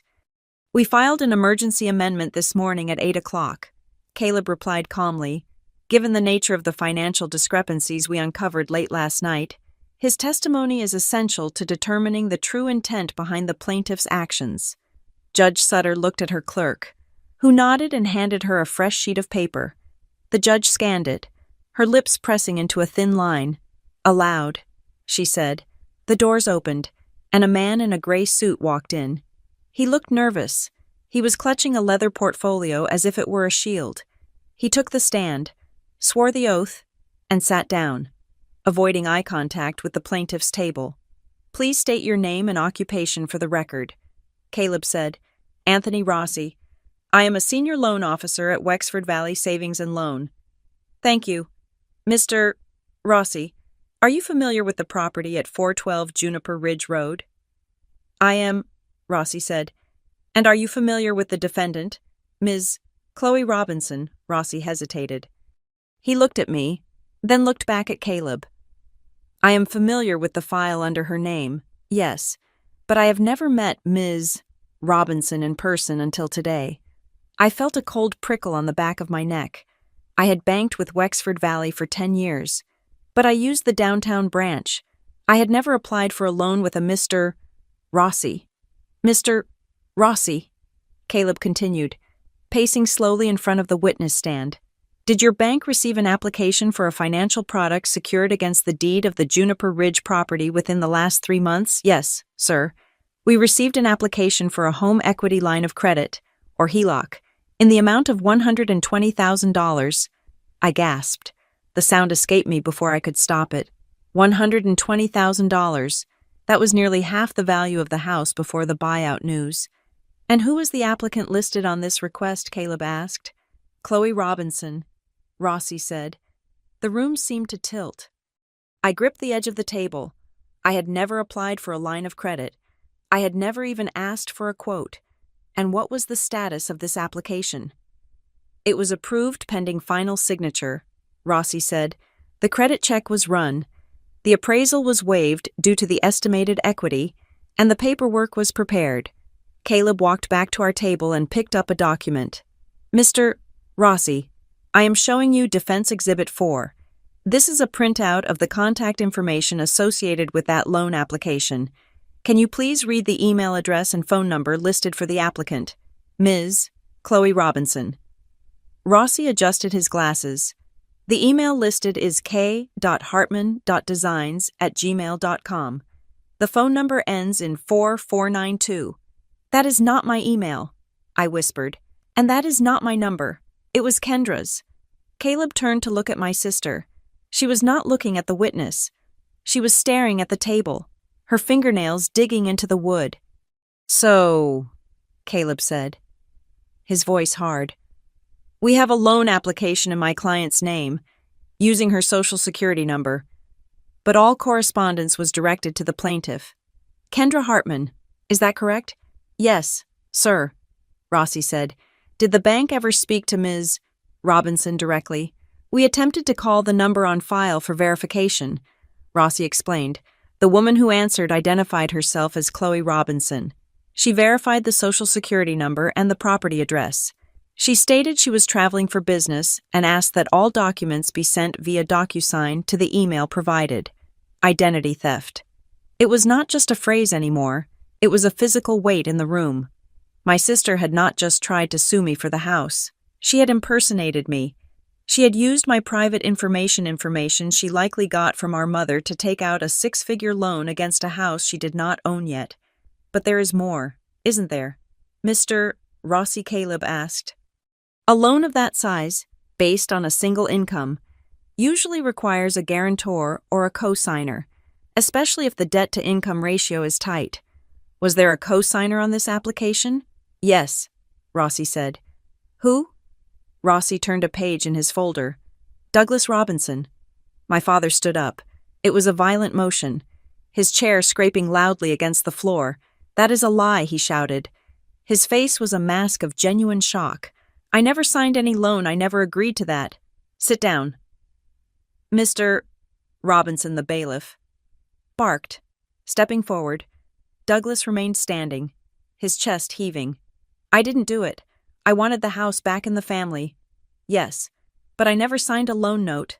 I am not stupid. I wouldn't put my credit on the line like that. Caleb ignored the outburst. He looked at Rossi. Mr. Rossi, do you have the digital signature log for the cosigner? I do, Rossi said. He pulled out a sheet of paper that looked like a computer code log. The signature for Douglas Robinson was captured via an electronic signing platform on March 2nd at 10:30 in the morning. That is impossible, my father sputtered. I was at the golf course on March 2nd. Rossi, Caleb asked, can you tell us the IP address, the digital location from which that signature was uploaded? Rossi read from the sheet. 192.168.1.4. We cross-referenced it with the primary applicant's submission. Both signatures, the one for Chloe Robinson and the one for Douglas Robinson, came from the exact same device, within 3 minutes of each other. Caleb turned to my father. Mr. Robinson, do you share a computer with your daughter, Kendra? My father looked at Kendra. The realization was dawning on him. Slow and horrific. He had not signed it. Kendra had signed it for him, just like she had signed for me. She had forged her entire family's consent to access a pot of gold that did not belong to her. Kendra, my father roared. What did you do?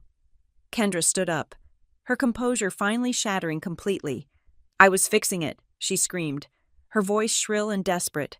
I needed the cash flow to pay off the bridge loan I took for the business. I was going to pay it back as soon as the city money came in. It was just a bridge. I was helping everyone. You forged their names. Kendra, Mr.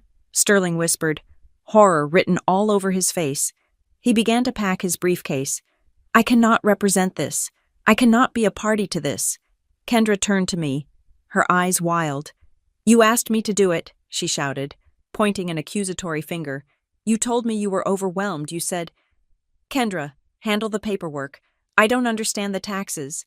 You begged me to help you. I sat there, feeling a strange sense of detachment. The pieces were all falling into place. The urgency, the lawsuit, the pressure. She was already in debt.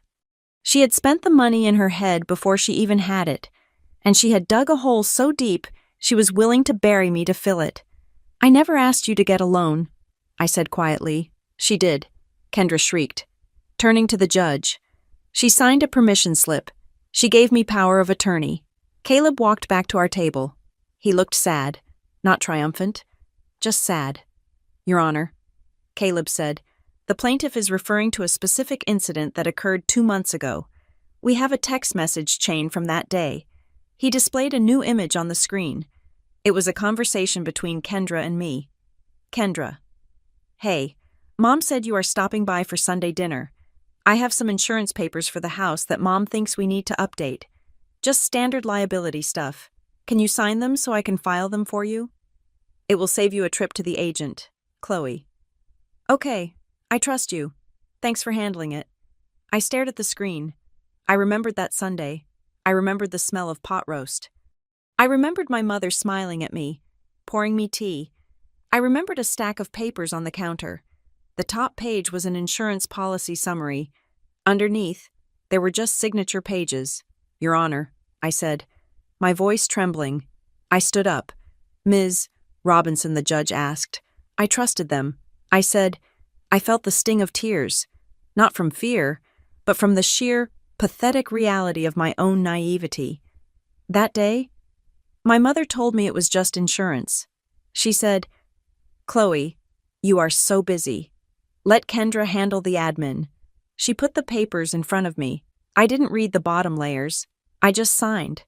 I looked at my mother. She was staring at the floor, unable to lift her head. I signed a blank signature page, I admitted, because I thought that even if they didn't respect me, they wouldn't rob me. The courtroom was silent. The tragedy of it hung in the air. It wasn't a master criminal heist. It was a family preying on the trust of the one person who had always tried to please them. So, Judge Sutter said, her voice dangerously low, you signed what you thought was an insurance document, and Ms. Hartman attached that signature page to a loan application. That appears to be the case, Caleb said, and when the bank needed a cosigner, she likely did the same thing to her father, or simply clicked the button for him on his own computer while he was out. Judge Sutter looked at Kendra. The judge's face was hard, stripped of all judicial patience. Ms. Hartman, the judge said, you have not only wasted this court's time, you have engaged in a sophisticated scheme of fraud involving a federally insured financial institution. You attempted to use this court to legitimize a theft. But the city is buying the house, Kendra cried out, as if that explained everything. The money is there. It doesn't matter who signs. It is all going to the same place. It matters, the judge roared, slamming her hand down on the bench. It matters because it is not your house. It matters because you do not have the right to leverage assets that do not belong to you to cover your own debts. Sterling stood up, looking pale and sick. Your Honor, he said, his voice shaking, I must request an immediate recess. I need to advise my client regarding her rights against self-incrimination. and I need to review my own standing in this case." Judge Sutter looked at him with disdain. "You are asking for a recess," she asked. "I am asking for a cessation of these proceedings until criminal counsel can be retained for the plaintiff," Sterling admitted. My father looked at Kendra. He looked at the daughter he had championed, the daughter he had clapped for. "You used me," he whispered. "You used my name." Kendra didn't look at him. She was looking at the judge, her eyes wide with the realization that she wasn't just losing the house. She was losing her freedom. Judge Sutter gathered her files. She did not bang the gavel. She simply stood up, towering over the bench. "We will recess for 1 hour," she said, "but let me be very clear to everyone in this room." She looked directly at my parents, then at Kendra, and finally, she let her gaze rest on me with a look of profound apology. "This is no longer just a property dispute," she said.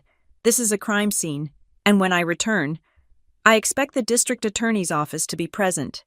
She swept out of the room. The bailiff moved to stand between Kendra and the exit. I sat back down in my chair.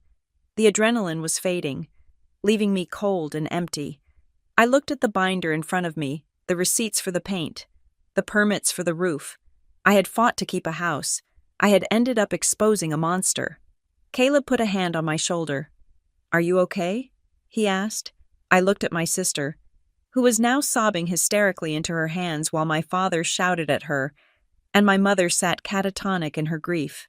"No," I said softly, "I am not okay. But I am right, and for today, that has to be enough."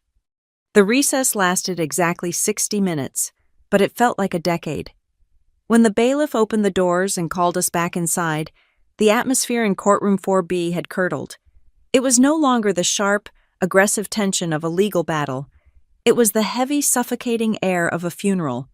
My parents walked in first.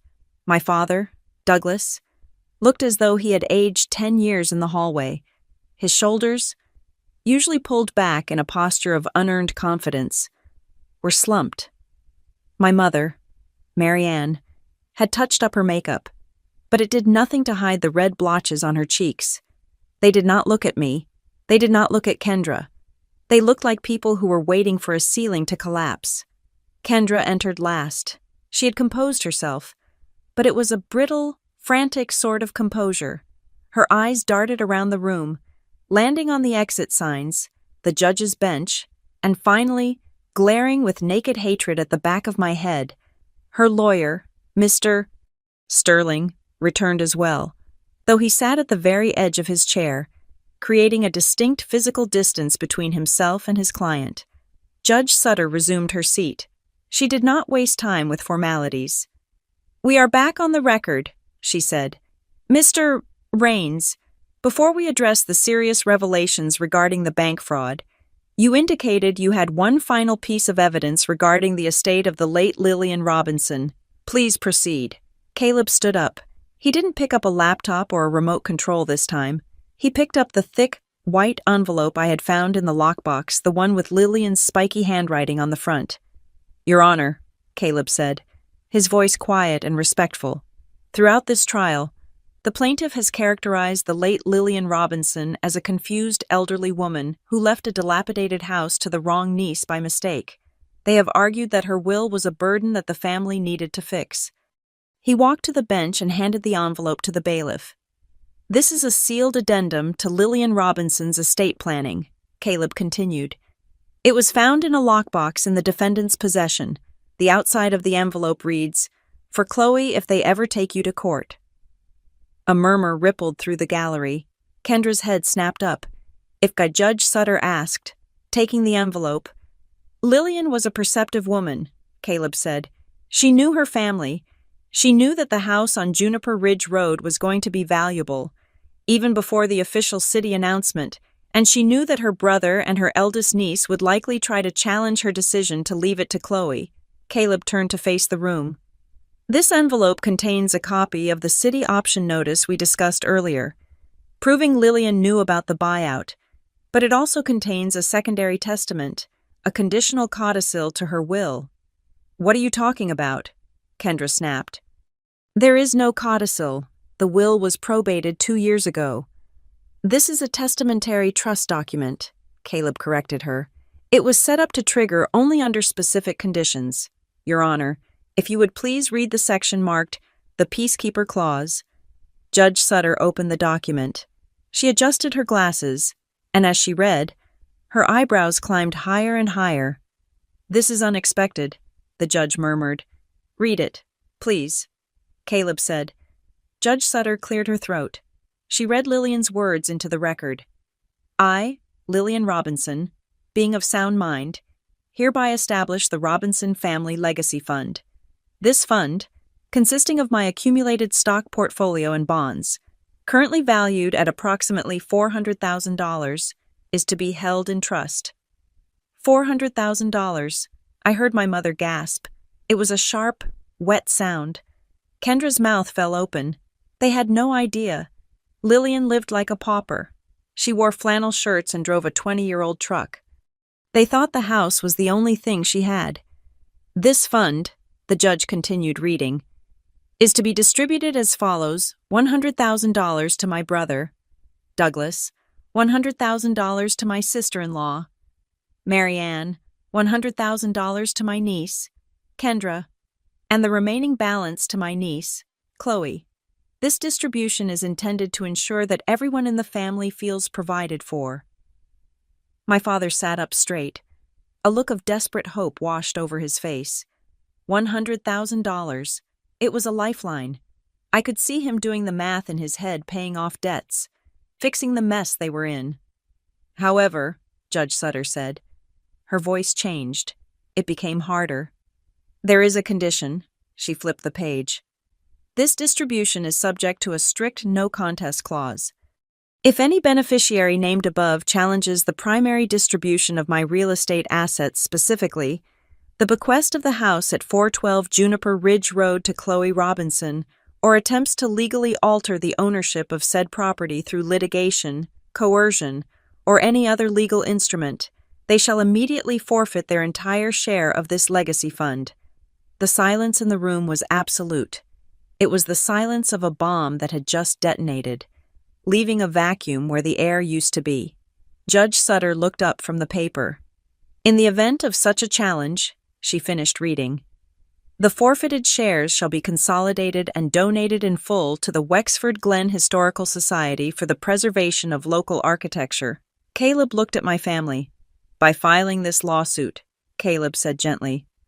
By dragging Chloe into court to fight for a house you claimed was a burden, you didn't just fail to steal her property. You successfully disqualified yourselves from inheriting $300,000 in cash. No, Kendra whispered. Her face was the color of chalk. No, she can't do that. She did it, Caleb said. Lillian predicted that your greed would outweigh your gratitude. She gave you a choice. You could have respected her wishes and walked away with a check for $100,000 each. Instead, you wanted it all, and now you get nothing. My mother let out a wail. It wasn't a cry. It was a sound of pure, unadulterated ruin. She grabbed my father's arm, shaking him. Douglas, she cried. The money. We lost the money. My father stared at the judge, his mouth working silently. He looked like a man watching a ship sink with everything he owned on board. Judge Sutter looked at Kendra. Ms. Hartman, she asked, her voice tinged with a dark curiosity. Did you know about this fund? No, Kendra screamed. She stood up, knocking her chair over. She never told us. That old hag never told us she had money.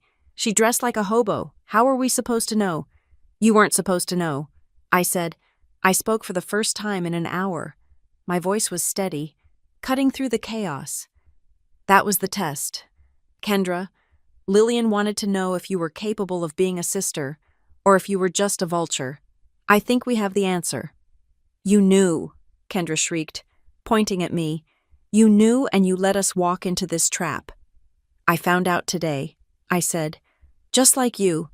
The difference is, I didn't need a bribe to respect her wishes. My mother was sobbing uncontrollably now. We needed that money, she moaned. We needed it so bad. Oh God, Douglas, what are we going to do? Why? I asked, looking at my parents. Why did you need it so bad? You have your pension. Dad, you have the house in the suburbs. Why was it so important to take mine? My father wouldn't answer. He just put his head in his hands. But my mother looked at me. Her eyes were red and swollen, and for the first time, the mask of the perfect suburban matriarch was completely gone. In its place was a terrified woman. There is no pension.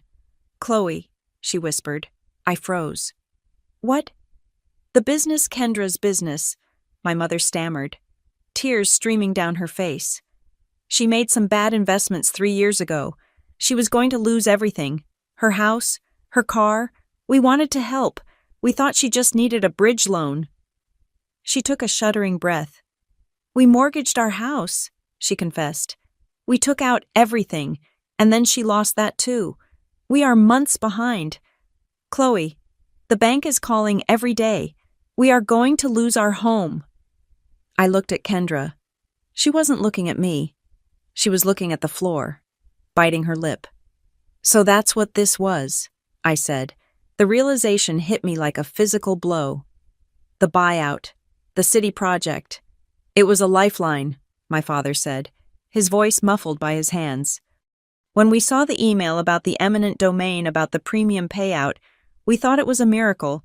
If we could just get Kendra on the deed, half the money would have paid off our mortgage. It would have saved us.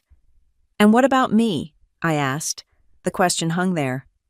What about me? Dad, if Kendra took half, and you took the rest to pay your debts, where was I supposed to go? What was I supposed to do with half a house I couldn't afford to keep and no money to move? You're resourceful, my mother sobbed. You always figure things out. You're single. You don't have a family to support. We thought you would be fine. I am the family, I yelled. My voice cracked. And finally, the tears I had been holding back for 6 months spilled over. I am your daughter, but you didn't see me.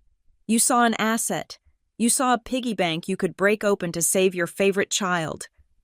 I walked toward the railing. You stood up here and called me fragile, I said, my voice shaking with rage. You told this court I was unstable. You told them I couldn't handle the pressure. But the truth is, you didn't care if I was fragile. You didn't care if I was happy.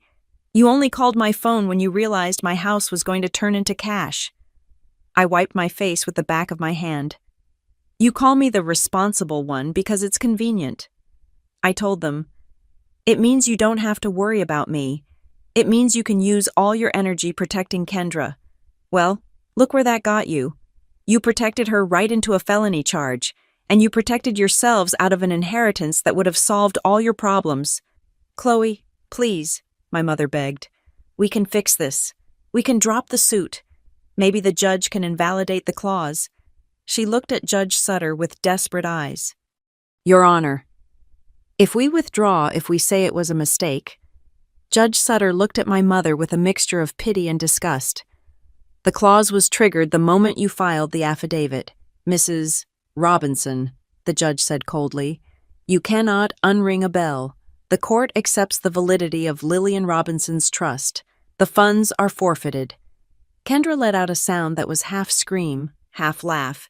It was the sound of someone snapping. Fine, she yelled. Keep the money. Keep the stupid money. It was probably nothing anyway. That old witch didn't have $400,000. She was a hoarder. She saved tinfoil. She was a miserable, lonely old woman who hated everyone because she couldn't get a husband. The courtroom went deadly silent. Kendra was panting, her face twisted and ugly. She had forgotten where she was. She had forgotten the good sister act. She was just a spoiled child who had been told no for the first time in her life. She hated us. Kendra ranted, pacing back and forth. That's why she left the house to Chloe. Because Chloe is just like her boring, pathetic, a spinster who cares more about sanding floors than having a life. She did this to spite me. Ms. Hartman, the judge shouted. She was a bitch, Kendra screamed. A selfish, manipulative old... Enough. The judge's gavel came down with a force that sounded like a gunshot. Bailiff, Judge Sutter said, her voice trembling with suppressed anger. "Remove the plaintiff from my courtroom immediately. Place her in holding until the district attorney arrives." 2 bailiffs moved forward. Kendra looked around, blinking, as if waking up from a trance. She saw the officers approaching. She saw the horror on our parents' faces. She saw the ruin she had caused. "Wait," she stammered. "Wait, I didn't mean—" "Move," the bailiff said, grabbing her arm. They dragged her out. She didn't fight, but she looked back at me one last time. There was no anger left in her eyes, just fear. My parents sat alone at their table. My mother had her head on the desk, weeping into her arms. My father was staring at the empty chair where Kendra had been sitting. Caleb closed the folder on his desk. He looked at me. "I think," he said quietly, "that is everything." I looked at the envelope in the judge's hand. Lillian had won. She had reached out from beyond the grave and exposed them for exactly who they were. She had offered them a gift, and they had slapped it away because their hands were too full of greed to catch it. I felt a strange lightness in my chest. The weight of their expectations, the weight of being the responsible one, the weight of their conditional love, it was all gone. They had sold me out for a chance at a payout, and in doing so, they had set me free. Judge Sutter took a deep breath. She looked tired. She looked at the papers in front of her, then at me. "Ms. Robinson," she said, "I am sorry you had to go through this." "Thank you, Your Honor," I whispered. "We will proceed to the ruling," she said. "I have seen enough."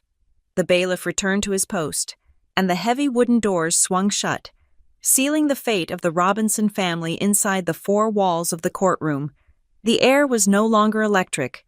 It was scorched, the ozone smell of a storm that had already struck and destroyed everything in its path. Judge Eliana Sutter did not look at the clock. She did not look at the gallery.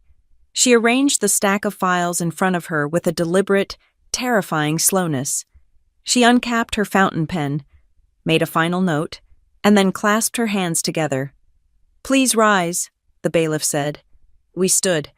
My legs felt like lead, heavy and solid, rooting me to the floor. Across the aisle, my parents stood up, but they were not the same people who had walked in that morning. My father, Douglas, was leaning heavily on the table, his face a landscape of ruin. My mother, Marianne, was trembling, clutching a handkerchief that was now stained with mascara and tears. The chair between them, where Kendra had sat, was empty. "Be seated," Judge Sutter said. We sat. "I am ready to issue my ruling," the judge began. Her voice was stripped of all theatricality. It was the voice of the law, cold, impartial, and absolute. In the matter of Hartman versus Robinson, case number CV20240911, regarding the ownership of the property at 412 Juniper Ridge Road, she looked at the empty chair. The court finds that the plaintiff, Kendra Hartman, has failed to provide any credible evidence of a verbal or written contract regarding shared ownership. The document presented as Exhibit A has been proven, through forensic metadata and expert analysis, to be a fabrication created months after the alleged date of signing. Furthermore, the use of an expired notary stamp indicates a deliberate and clumsy attempt to defraud this court. She turned her gaze to me. Therefore, the plaintiff's request for a declaratory judgment and constructive trust is denied in its entirety. The court affirms that Ms. Chloe Robinson is the sole, legal, and exclusive owner of the property in question, pursuant to the valid last will and testament of Lillian Robinson. I let out a breath I felt like I had been holding for 2 years. My shoulders dropped. It was over. The house was safe. But Judge Sutter was not finished. "However," she continued, her voice hardening, "this court cannot ignore what transpired here today. We have witnessed evidence of identity theft, bank fraud, and the forgery of legal instruments. These are not civil matters. These are felonies." My mother let out a small, strangled whimper. "I am directing the court clerk to forward the entire transcript of these proceedings. along with all exhibits, specifically the forged loan applications and the fabricated contract, to the office of the district attorney for immediate review," Judge Sutter declared. "I am also recommending that a criminal investigation be opened regarding the conduct of Kendra Hartman and any potential accomplices in the procurement of the fraudulent loans." Any potential accomplices. The judge looked directly at my father. He shrank under her gaze, looking like a child who had broken a window and was waiting for the punishment. He knew, and I knew, that the digital signature on the loan co-signed by him would be traced. Whether he signed it or Kendra signed it for him, his negligence and his greed had implicated him in a federal crime. "Furthermore," the judge said, turning her attention to Mr. Sterling, "Counselor, you presented a document to this court that was demonstrably forged. While I accept that you may have been misled by your client, your failure to vet the provenance of such a suspicious document is noted on the record.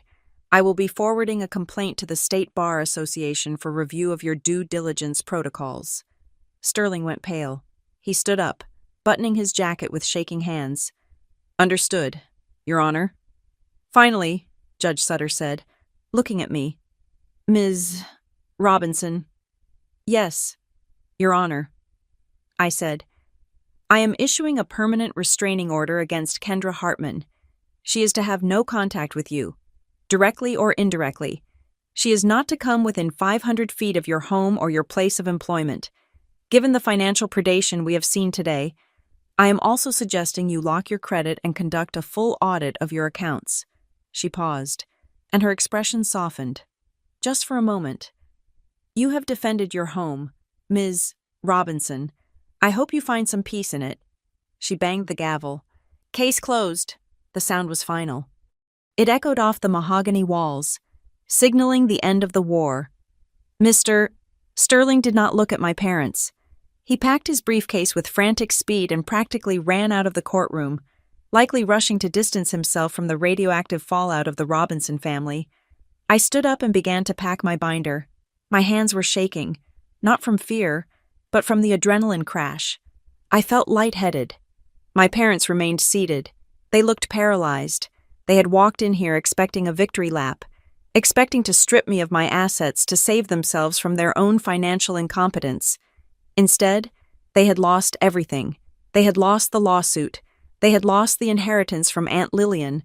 They had lost their reputation. And very soon, they might lose their freedom. I picked up my binder and turned to leave.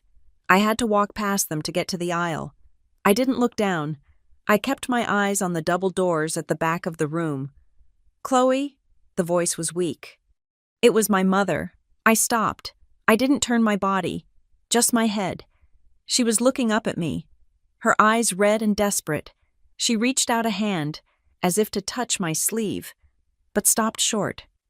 "Chloe, wait," she whispered. "We need to go home. We need to sit down and figure this out. The district attorney, if you talk to them, if you tell them it was just a misunderstanding." I looked at her hand. It was the same hand that had signed the affidavit calling me unstable. It was the same hand that had clapped when Kendra declared my house was hers. "There is nothing to figure out," I said. "We are your parents," my father croaked. His voice was raspy. "You can't let them take us to jail. You can't let them ruin Kendra. She has children." "Kendra ruined Kendra," I said calmly. "And you helped her." "We were trying to survive," my mother cried. "We are drowning. Chloe, we are going to lose our house." "Then I suggest you learn how to rent," I said. "I hear the market is competitive." I walked away. I walked down the aisle, the sound of my heels clicking on the floor, the only sound in the room. I pushed open the heavy doors and stepped out into the hallway. The hallway was crowded with people waiting for other cases. Lawyers on phones, bailiffs moving prisoners. Near the elevators, I saw Kendra. She had been released from the holding cell, likely pending formal charges. She was standing with Mr. Sterling, who was shouting at her in a hushed, furious whisper. Her hair was messy, her expensive cardigan was wrinkled, and her face was streaked with tears. When she saw me, she shoved past her lawyer. She marched toward me, her eyes wild with a mixture of terror and rage. "You think you won?" she screamed. her voice echoing off the marble walls. People stopped to look. You think you are special now? You are nothing. You are just a selfish, lonely bitch who stole my money. You ruined this family. I stopped. I looked at her. I looked at the sister I had spent 30 years trying to please. I looked at the woman I had shared a bedroom with, the woman I had covered for, the woman I had loved. I felt absolutely nothing. The anger was gone. The hurt was gone. There was only a vast, empty space where my sister used to be. I didn't win, I said, my voice quiet but clear enough for her to hear. I just finally stopped losing myself. I turned my back on her. I hate you, she screamed after me. I hope you rot in that house. I hope it falls down on top of you. I kept walking. I walked out of the courthouse, past the security checkpoint, and into the cool, gray afternoon. The rain had stopped. The air smelled of wet pavement and ozone. I got into my car and drove. I didn't go to Northgate Meridian Claims. I didn't go to a bar to celebrate. I drove straight to Wexford Glen. When I turned onto Juniper Ridge Road, the sun was just starting to break through the clouds. The light hit the river, turning the gray water into a ribbon of silver. I pulled into the driveway of number 412. The house sat there, solid and unmoving. The paint I had applied was drying in the sun. The roof I had patched was holding strong. It wasn't a mansion. It wasn't a palace. It was a craftsman bungalow with a squeaky porch step and a drafty hallway. But it was mine. I unlocked the front door and stepped inside. The silence of the house welcomed me. It wasn't the lonely silence my father had warned me about. It was the silence of peace. It was the silence of a space that no longer needed to be defended. I walked into the kitchen. I ran my hand over the backsplash tiles I had cut and placed with my own fingers. I remembered the night I installed them, listening to a podcast, drinking cheap wine, feeling exhausted but proud. They had tried to take this feeling from me. They had tried to tell me I was too weak to own my own labor. I went to the living room and opened the windows. The fresh river breeze blew in, chasing away the stale air of the courtroom. I thought about the money. The buyout was real. The city announced the project formally 2 weeks later. The letter came in the mail, offering exactly what Caleb had predicted, 150% of the market value, plus a relocation bonus. It was a staggering amount of money, combined with the portion of Aunt Lillian's trust that had been forfeited by my family. I was suddenly a wealthy woman. I didn't buy a yacht. I didn't move to a penthouse in the city. I took the buyout, and I negotiated a timeline that allowed me to stay in the house for 6 more months before the demolition crews arrived. I spent those 6 months saying goodbye to the place that had saved me, and then I created the Lillian Robinson Grant. I used the money to start a foundation. It was a small fund, designed specifically to help single women divorced, widowed, or just independent secure down payments for their first homes. The application process was simple. No credit checks, no character witnesses from parents. Just a question: what would owning your own home mean to you? It wasn't revenge. Revenge is static. It keeps you tied to the people who hurt you. This was transformation. I was taking the greed that had destroyed my family and turning it into the very thing they had tried to deny me: independence. On my last night in the house, I sat on the porch steps, drinking a cup of Earl Grey tea, just like Lillian used to do. My phone buzzed on the step next to me. I looked at the screen. It was a text from my father. "Chloe, please, the DA is filing charges tomorrow. We need to talk. We are family." I looked at the words. We are family. They had used that word like a weapon for as long as I could remember. They used it to silence me, to rob me, and to erase me. They thought family meant obligation. They thought it meant I owed them my life. I picked up the phone. I could have replied. I could have told them that actions have consequences. I could have told them that I hoped their lawyer was better than the one they used for the fraud. But I didn't. I realized that explaining myself to them was just another form of begging to be heard, and I was done begging. I turned the phone over, placing it face down on the wood. I sipped my tea. I listened to the river. I listened to the wind in the trees. For the first time in 34 years, the only voice I needed to hear was my own. I didn't block them. I just didn't answer. And in that silence, I found the only victory that mattered. Thank you so much for listening to my story. It was a long journey from that courtroom to where I am now, but I am stronger for it. I would love to know where you are tuning in from. Please drop a comment below and let me know which country or city you are listening from. And share your thoughts on whether you think I did the right thing by walking away. If you enjoyed this story, please subscribe to the Maya Revenge Stories channel, like this video, and hit that hype button so we can share this message of independence with more people. Stay strong, and remember your life belongs to you.